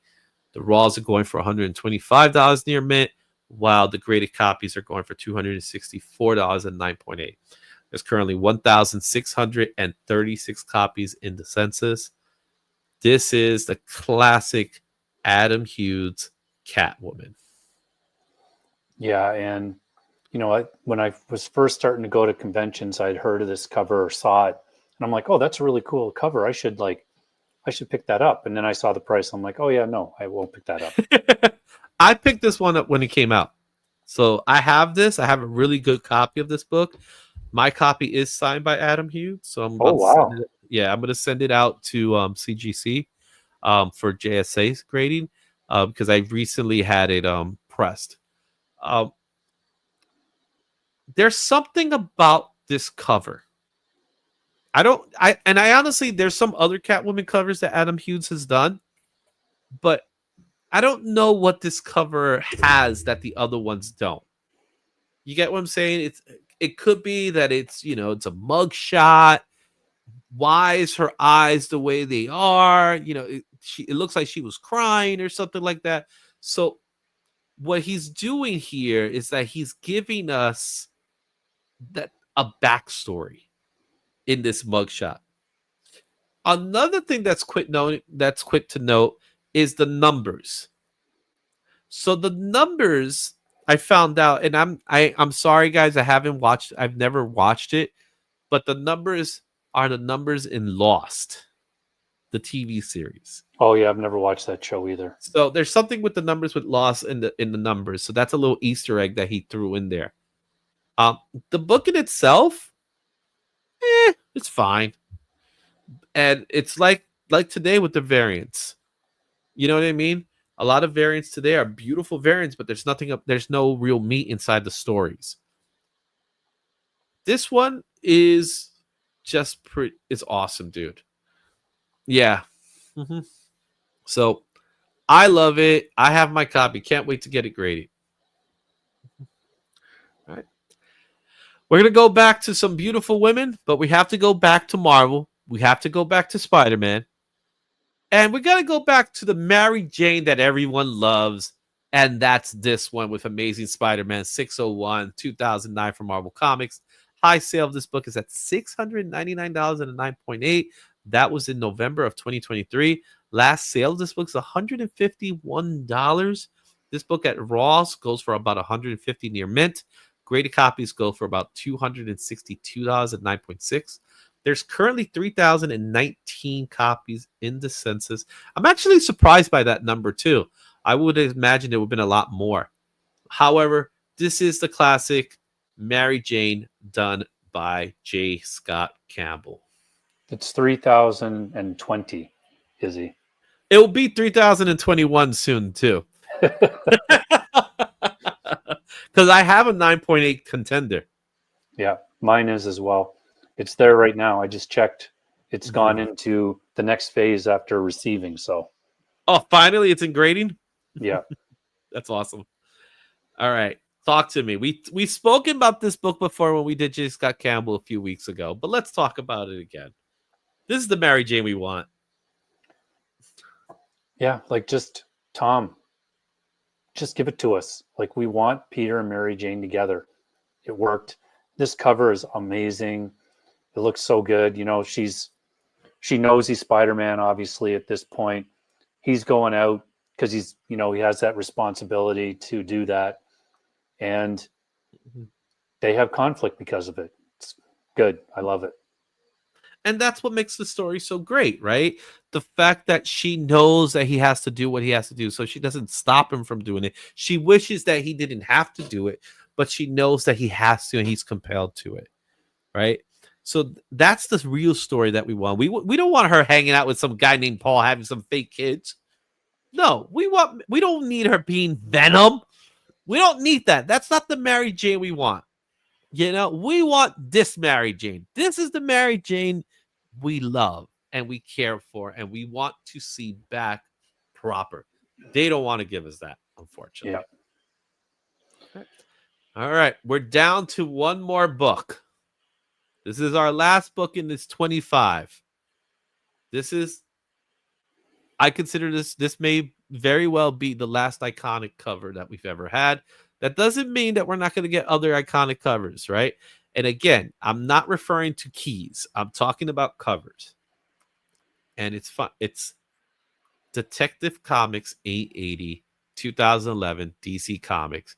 $805 at 9.8 was the high sale. And that was all the way back in November of 2018. Last sale of this book was $149 at 9.6. This book goes for $138 near mint. 9.8 go for $356. There's currently 3,106 copies in the census, and this is an iconic Joker done by Jock. This cover makes me sad, Izzy, because I have Detective Comics, like probably 500 and something, up to 700 or 879. And then I have Detective Comics 881 up to current. And somehow this book got missed. Really? Yeah, I think what happened at the time, I was not going in very often. So it just either got missed or they probably took it out because it was worth money.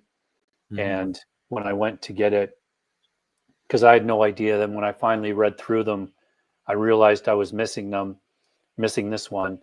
And it was too late at that point. It was already worth too much money. Yeah, I have a copy of this book because I enjoy that run of DC of Detective Comics. So I'm happy to have it. Again, another one of those covers that it stood the test of time. I've seen this on t-shirts. Like I've seen on Moleskin notebooks. I've seen this image. Yeah. Moleskin notebook. And not just standard notebook, but a Moleskin. There's the work that Jock did with this cover, making the bats form into the Joker. It's just crazy. Yeah, just a great idea. Mm-hmm. Yeah, beautiful, beautiful book. That was our last book. What do you think about this top 25 iconic covers? Remember, these are non-key covers. They are, to me, this is the best of the best as far as covers. This is why people buy comic books. This is why people get comic books graded. A lot of these covers are very affordable. I don't think, we did hit some bangers, but they're all bangers, really, because they're iconic, right? From those books, are there any books in that group that you think, if you had the chance, I need more?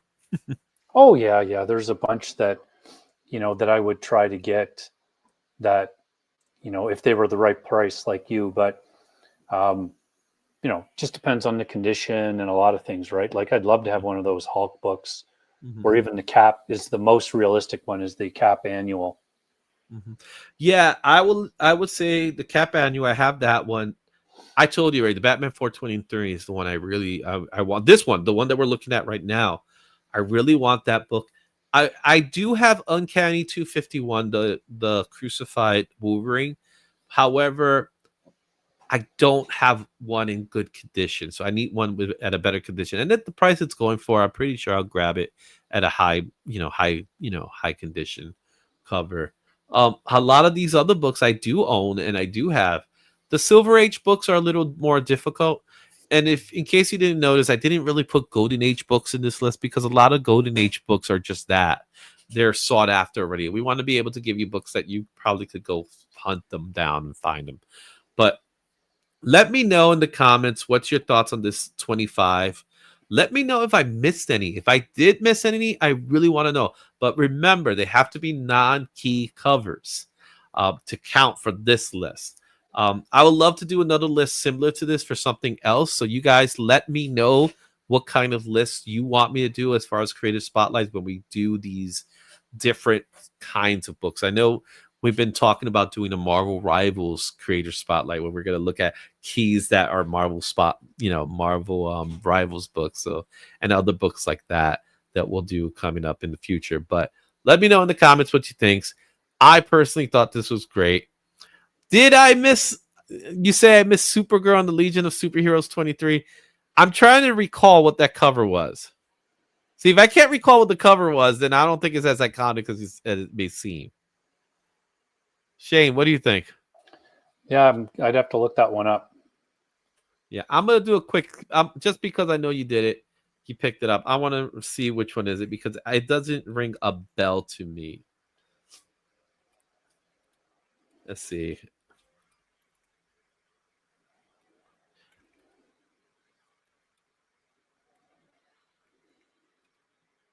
Superheroes, and you said 23. It's a big title. You had to give me a big title, didn't you, Nerdy Geek? See, it doesn't even populate here. Let's try this again. Oh yeah. I've seen that one before, but that is a good cover. It's Supergirl 23, or is it Supergirl? If you just type in Legion of Superheroes 23 Hues, it should come up. Oh, Hues? Because this doesn't look like the one. Oh, okay. I see what you mean. The 1 in 10.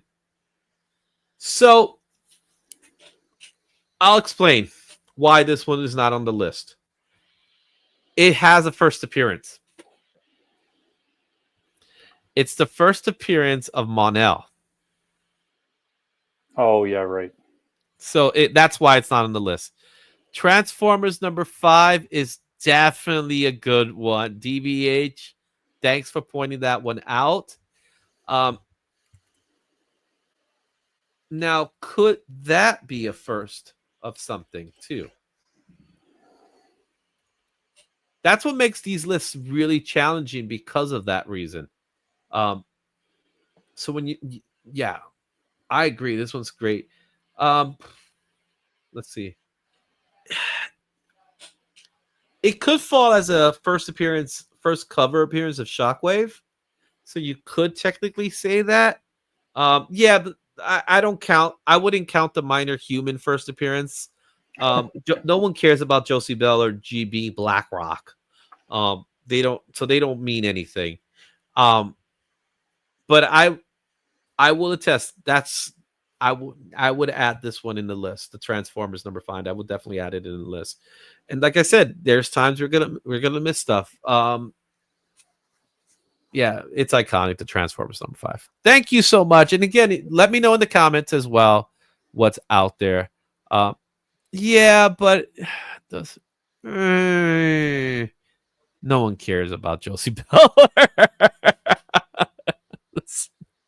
No one cares. Do you even know who Josie Beller is? Who cares about the humans and Transformers? Unless his name is Spike. Yeah. You know what I mean? Yeah. So I'm gonna call this one first cover appearance of Shockwave, just so I can get out of it. Just so I can get out of it. But it is a classic cover. I'll admit to that one. It's iconic. Shane, so far, so good, right? That was a good list. That was a great list. I can't wait to do more like that. They're so much fun. We're at the 2 hour mark. Usually we're like 2:30, right? So we're doing good with our time. Do we have to talk about Venom again? Yep. Son of a gun, man. Michael Turner covers. See, now Nerdy Geeks just keeps throwing them out, man.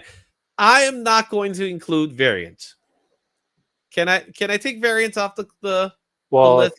I think what you'd have to do is, because now we're in the game of like super hot covers, like whether it's the sexy covers or cool covers, you'd almost have to say anything pre, 1995 or something like that, or 2000. Well, yeah, I would say more like 2010 or something when it went nuts. Yeah. Because 2010 is we had variants, but it's not to the extent that we have today. Like, we'll take a look at that when we talk about new comics, when we talk about variants. So it's about that time. Let's talk about new comic books coming out this week. Yeah.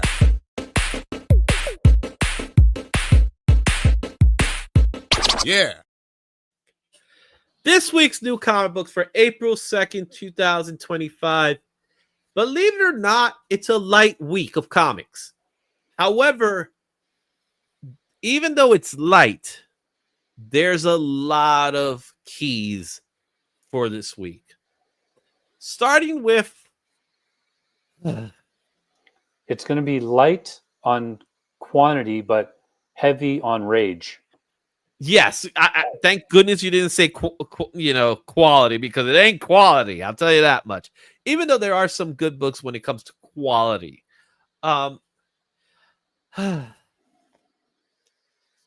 Shall we just talk about last week? Let's power through. Let's get her going. Let's talk about last week. Previously fresh. Top voted comic books according to the League of Comic Geeks. Absolute Martian Manhunter. Well, let me say that again. Absolute Martian Manhunter #1. 48%. That is one of the highest rankings I've seen in a book. That came in first. Absolute Wonder Woman came in with 9%. It was also tied with Ultimate Spider-Man 15. 8%, surprisingly, was Batman Hush, 158. And we wrapped it up with Fantastic Four. That story with the Thing, man. Talk about spoilers, right? With 4%. Tell me, which ones did you read, and tell me what your thoughts on them. I read all of them. And Martian Manhunter was scheduled for 6. It's now going to be 12 issues. So they've kind of looked at the popularity of that and whether it's 2 arcs or just they're expanding it. You know what? It gave me like Vision vibes. It wasn't like a strict layout, like 16 panels, or 9 panels or whatever, like Vision was, but just kind of a really cool idea that you haven't seen before. And Absolute Wonder Woman, it's either a guest or a new artist, and it's really well done on the interiors. They look great, and it's a really cool story. Ends on a cliffhanger. Lots of fun. Ultimate Spider-Man, I mean, it's really the only Spider-Man book I would think that anybody should be buying. Well, Miles Morales, I hear a lot of good things about Miles Well, Morales. Miles Morales, yeah, that's right. That is good too. How about this? The only Peter Parker Spider-Man. Yeah. It's really good. Again, that was an awesome issue. You got a lot of cool stuff happening in it. You got Peter and his son, just really good. And, it's building to what's eventually going to happen here. Hush, I love seeing Jim Lee art. So I've got no issue with the first issue. I thought it was the first issue. Yeah. And the Fantastic Four was a surprisingly good read. I really like the story because it's the fallout from this cover. So this has already happened, and it's what happens after that. Mhm. And it was really good. And I'm not super attached to the Fantastic Four, but it was a really good read. I would highly recommend anybody, if they haven't read that one, to read it. I think with the Fantastic Four, people are go back to these issues because it is Fantastic Four, it is Doom. We got some, Doomsday coming up. People will probably grab those books because of that as well. Okay, let's talk about the rundown. Starting with fresh off the shelves, we have 69 new releases. Like I said, it's a light week for comics, but we have 211 variants, giving us a grand total of 280 new comic books on the shelves this week. From there, 19 of those books are number ones, with 95 of them being variants, because it's a total of 114 number ones. As far as potential keys, we do have quite a bit. We have 19 potential keys with 6 first appearances. And some of those first appearances are going to be very, very important. We'll see. We'll talk a little bit more about that when we get to them. As far as the publisher breakdowns, Marvel has 17 titles with 82 variants, while DC has 11 titles with 40 variants. And like I said, it is a light week. We're really looking at the 5th week of March, even though it is for April, first week of April. Image has only 13 titles with 34 variants. Boom doesn't have anything going on this week, while IDW has 3 titles with 5 variants. And surprise, surprise, Dynamite only has 1 new title this week and only 4 variants. Keep in mind, the 4 variants have to deal with books that came out last week that didn't come this week. Who would have guessed it? Dark Horse has 4 titles with 5 variants, which is odd for them, but fine. And as far as indie goes, we got 21 new titles and 38 variants. Are you surprised by Dynamite? Yeah, I'm shocked. I thought it might have been some kind of error, but I don't think it is. It's not. It definitely isn't. So let's take a look at our keys for the week. Talk, Shane. Just talk. Well, I will say that I really like that Ruan 1 in 25. I think it looks great. And she's definitely, I've seen the inside of this book. Like she is, this isn't a trick. She's Venom, at least for this issue. All right. So all new Venom number 5 comes out this week. It's the big reveal. Cover A is the Adam Kubert. The 1 in 25 is the Dyke Moran. Eric Larson also has an open order cover. This is the big reveal. And if in case you didn't know what it is, we're going to spoil it next. Because our next page, we're going to show you what the covers are. There are some spoiler variants that if you pre-order it, you probably will have it. If not, there they are. So the spoiler variant is the one that you see right there with Venom on the couch. I don't know how this spoils it. Like, it's got to be Mary Jane if she's on a sofa. Maybe because she's sitting with her legs crossed. That's the only thing I can think of. Like Mary Jane. So how we know Mary Jane is we know her that she's in the sofa. That's what J. Scott Campbell did. You could give credit to where credit's due. That's all because of J. Scott Campbell. But the Martin Costello is the variant. There is a 1 in 100. Notice that it says spoiler, but it's really the same book. It's the same as the other one. It's just it's no trade. It's a virgin. However, the one that people are hunting for is the Clayton Crane 1 per store variant. There's a list of those, and this is the one that popped up. I'm just upset that you kind of played with us, telling us that any one of these people could be in it, and only to find out that it wasn't any of them. I thought that was just terrible. That's awful storytelling. And it seems like it's a quick decision because the clues they've been dropping would not lead you to believe that it was Mary Jane. Yeah. There's one line that I remember in particular that Venom said something and the person responded, they're like, oh, like, what are you, like 80 or something like that, making it seem like it was probably Robbie because Yeah. it was just something an older person would say. Yeah. I'm like, so what? They just ignored all of this stuff. Yeah. Agreed. And I'm looking at the comments, man. Yeah. Yeah. I agree with Dragon Girl. Who hasn't been Venom at this point? And to Tony's point, so Mary Jane went from being absolutely terrified of the symbiote to now she's Venom. He's right. This is what bad storytelling's doing. Like, the mystery behind who this Venom was fun, but the payoff is awful. Yeah. This is an absolutely terrible payoff. Terrible. So I can't even yell anymore. I'm so angry. So mad. So stupid. Just keep in mind, everybody, if you are going to hunt for that Crane cover, that it's one per store, but that really means one per distributor. So many stores will have multiple copies. They'll have at least two. Yeah. So if you want to get a book that's going to be hot for a week or two, here's your book. Let's go to a better book. Absolute Green Lantern #1 is also out this week. Who would have guessed it? We're not talking about Absolute book beforehand, right? I'm really amazed by this one. We got the John Noel Lindsay, who's actually the interior artist. They did the cover. There's a 1 in 25 Martin Simmons cover. Assad Ribbage, who's normally does these Marvel books, did this cover, which I really like, and I think I'm going to pick that one up. It's the introduction of Absolute Green Lanterns, the introduction of Absolute Hal Jordan and John Stewart. Also, the Black Hand is part of the storyline, which that's the part that intrigues me the most of this storyline. Yeah, and I heard this was a really kind of good read, like really dark. So I'm looking forward to that. I might actually pick it up, and I wasn't going to, but because the good reviews, I'll probably grab it. Yeah, I'm picking up all the Absolute books.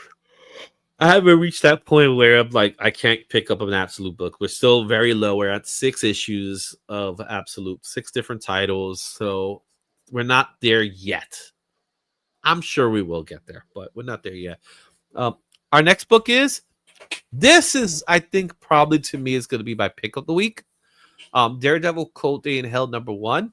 It is a book done by Charles Soule, who's written Daredevil in the past. He's the co-creator of Muse, and Steve McNiven, which is he's known for doing Civil War and Old Man Logan. So this is a 3-issue series that features a retired Matt Murdock.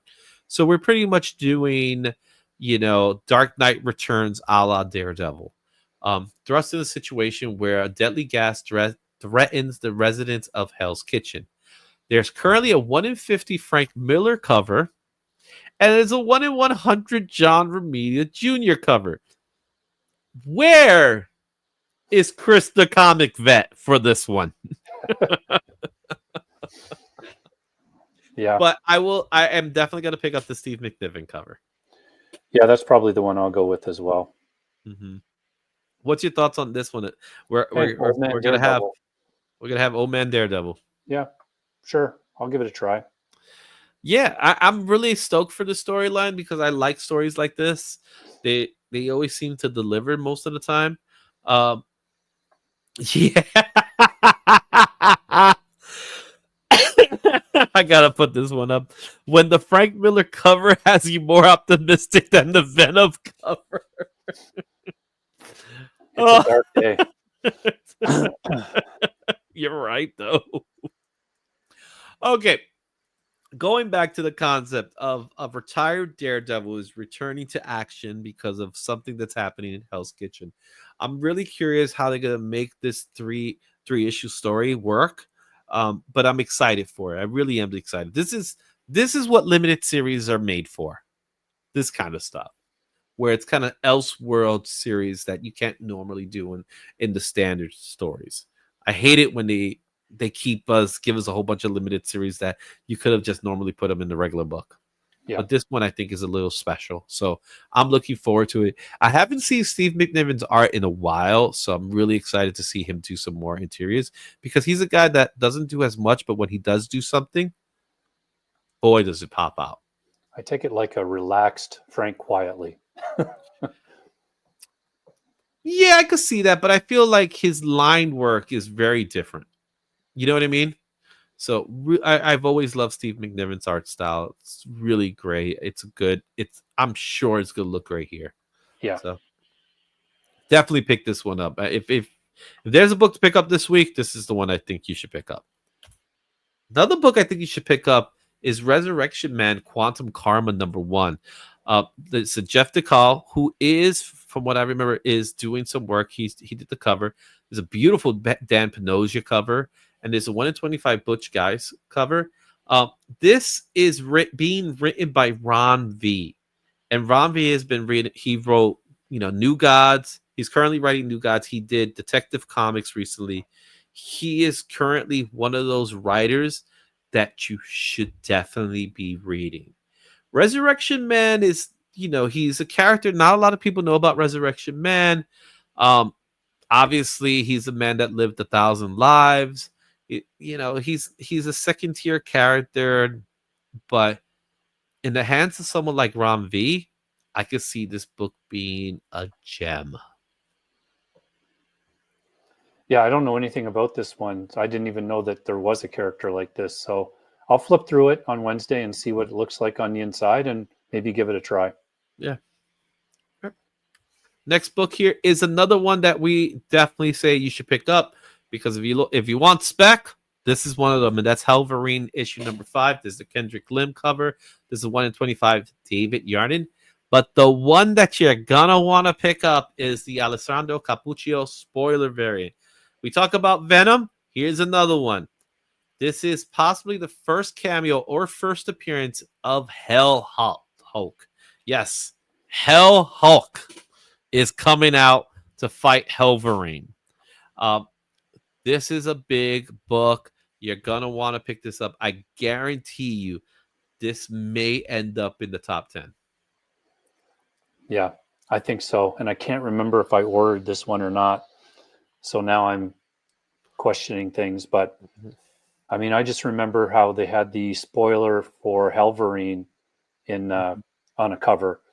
And that cover is super, popular right now. So if you can grab the spoiler one, I would for sure. I agree with you. This is one I would definitely pick up if it's there. Yeah, if it's not gonna, I don't think it's gonna last. Don't get me wrong. I don't think it's one of those books that's gonna be like we're gonna talk about it 20 years from now or anything like that. But I think for immediate spec, I think this one's gonna be a big one, just like Helverine's first appearance was. All right, our next book in our list is Marvel Rivals #1. Yes, that's right. Marvel Rivals is going to take their Infinity Comics, which is their digital comics, and like they did with Jeff, they're going to collect them in this rendition into an actual comic book. You have cover A, who's done by Tokido Koro. There's good. I do my best. You know me and pronunciation. Federico Sabatini. And you have, that's right, the 1 in 100 Peach Momoka Fantastic Four cover. This time it's a Virgin cover. I wonder about that cover. I'm just wondering. You know what I mean? It is a 1 in 100, so I'm not sure what to think about it, but who's to say, right? Yeah, this is spinning off of brand new hits video games, collects all the Infinity comics. So I like the cover A a lot. I really do. I like the way it looks. Yeah, I do too, because it has the traditional Rivals cover style. Mm-hmm. Yeah, and it just has the energy as well. I think the Peach Momoka one, I think is kind of like a cheap sell because it's already out, but now you got to get it with the Virgin. So I'm not sure how I feel about that one. That one's kind of the one that kind of has me like, you know what I'm saying? Yeah, I was hoping for like a solo Jeff cover, really. Yeah. All right. I would love to see a solo Jeff cover. But then again, there's a lot of retailer exclusives for this book. There's tons. So who knows? There might be more to come. Mhm. Right. Here's our indie key of the week. It's a Spawn Universe title, Black Ritual, the Book of Nyx. Number one, it's a miniseries premiere. Nyx has been many things to Al Simmons, enemy, friend, savior, and more. She was the first to take the mantle of She-Spawn and help save Wanda and Cyan alongside Al. Then one day she disappeared. Now she reigns as the Queen of Hell, but where has she been and what has she done to set her on this path? Written by Tom Healing and Jonathan Galloponian or Gallopian is doing the art. How familiar are you with this character or this Spawn universe book? So this is why that I believe that one Spawn book that you always saw and were wondering why it was on was on the list, I think. And also in the new run that Todd's writing, the next issue, so I think it's 363 or 364. I think it comes out this week as well, maybe, or next week. But it has the Queen of Hell on the cover by Barnes does the cover. And so this is going to be her story beforehand. And Yeah. I don't remember much from the first She-Spawn. I do have that run, but I read it, decades ago now. Yeah. And it's a Spawn book that obviously you got the Spawn people that are be excited to pick it up.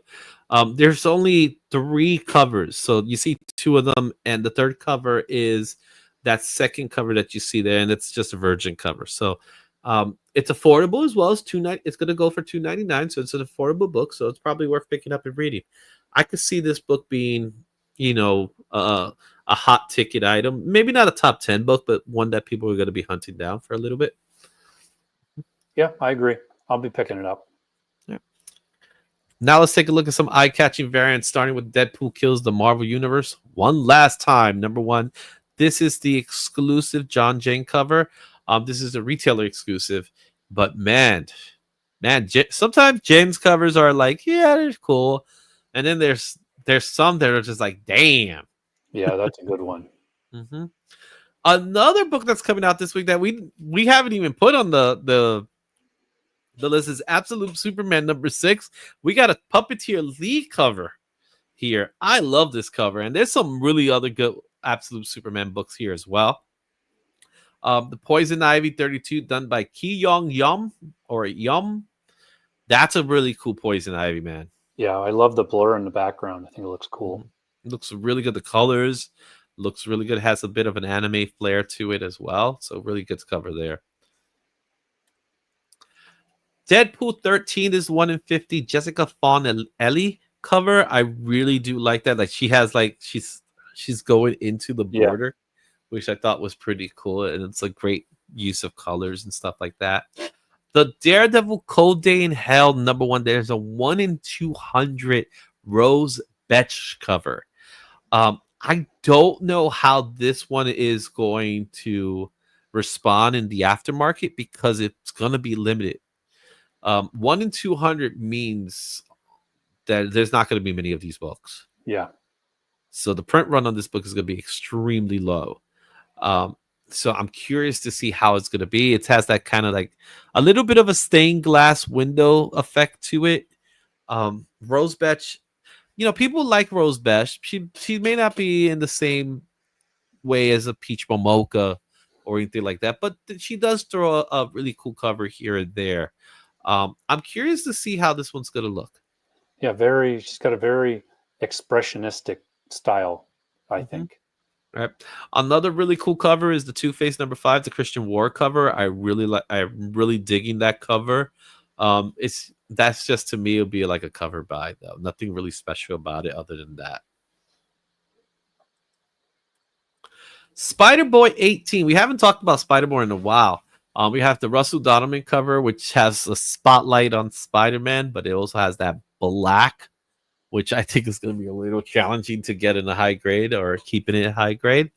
The Scorch 39, the Raymond Gay cover, I think that's a cool-ass She-Spawn cover. Yeah. Really cool. And here's another Marvel Rivals cover. This is one that you picked, which is the Alan Quath cover. Another retailer. Yeah, it's another retailer exclusive. It's a really cool cover as well. Then we have Godzilla Heist #2, an homage to Fast and Furious with Godzilla. I'm going to pick this one up. And I think a lot of people are going to. I don't know. I think people are going to pick this one up, man. We'll see. Because Godzilla with Fast and Furious, I could see it being a pickup, man. Is he going to drive a car? Like, what? He's chasing the car. What are you talking about? It's a great book, man. I'm going to do my best to try to pick that one up. I just hope my guy has it. Ironheart, Bad Chemistry #1. That's 1 in 25 Gottel. Yes, there's an Ironheart comic book coming out this week. That one has a bit of a G. Scott Campbell flair to it, I see with it. But Gottel's a great artist, so got to check that one out. And G.I. Joe Real American Hero, the Silent Mission Edition 21, which is really, I think it might be a reprint of 21, but you got the John Jang cover. That's good. It is pretty cool. All right, and there you have it, guys. Those are your new comic books for this week. Shane, I'm gonna hate reading it, but I'm gonna have to get it. Tell me what you're picking up, guys. Let me know in the comments which books you're gonna pick up. Do you like this Mary Jane as Venom? And if you do, tell me why, because there's gonna be a lot of people that you're gonna need to convince. But if tell me what your thoughts on the Absolute books are coming up, like Green Lantern, like Superman. Are you going to pick up Helverine, the Hell Hulk cover? Let me know in the comments. Make sure you like and subscribe. Make sure you do all that fun stuff. And we'll talk to you next time in the show. And with that said, we've come to the end of our show, and it's 2 hours and 27 minutes. That's not bad. Not bad. We usually go 3 hours, right? That's respectable. I like that. Yeah. What do you guys think? Yeah. So, Shane, we got a show coming up, right? We got another one. Friday. This Friday, we're going to do the monthly breakdown. This is where we take a look at the books that were the highest selling books in the month of March. We're going to look at the most slab books of the month. If it comes in time, I'm not sure it will. We might take a look at the top performing new comic books of the month as well for the month of March. Sometimes that list comes a little later, so I'm not sure it'll be here in time. So if it does, we'll have it. If it doesn't, then we won't do it. So that's happening this Friday. We're also going to talk about the giveaway, the 10K giveaway. That's going to be part of it. If you haven't had a chance, go to Cover Prize and check out the top 10 rewind. Make sure you leave a comment in the video. Let them know that you're happy that I'm doing the video. That way they know about it.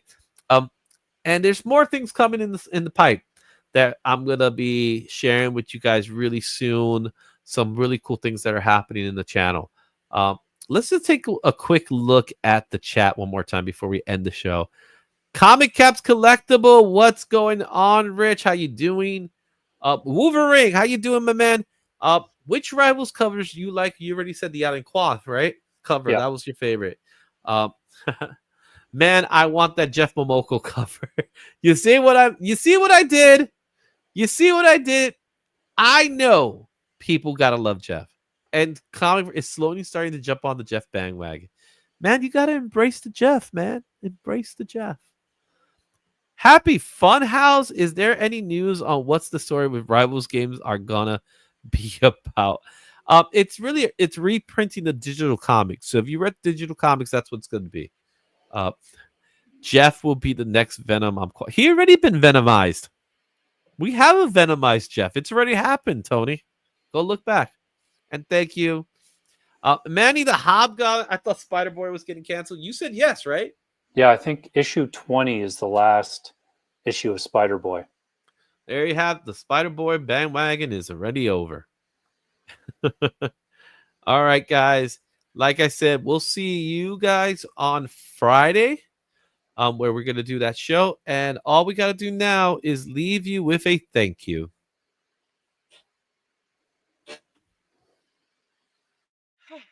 I think this is it. I think you're about to go home. Okay. All right. Look, thank you. Thank you. Thank you. Thank you. Thank you. Thank you. Thank you. Thank you. Oh, thank you. Thank you. Thank you. Thank you. Thank you. Thank you. Thank you. Thank you. Thank you. Thank you. Thank you. Thank you. Thank you. Thank you. I never said thank you.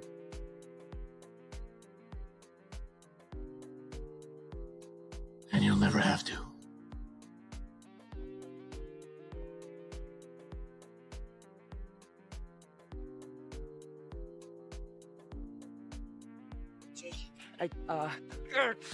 Thank you. Thank you. Thank you. Thank you.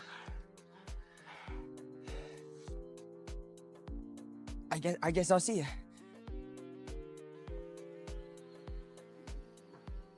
We'll see you all on Friday, guys. Thank you.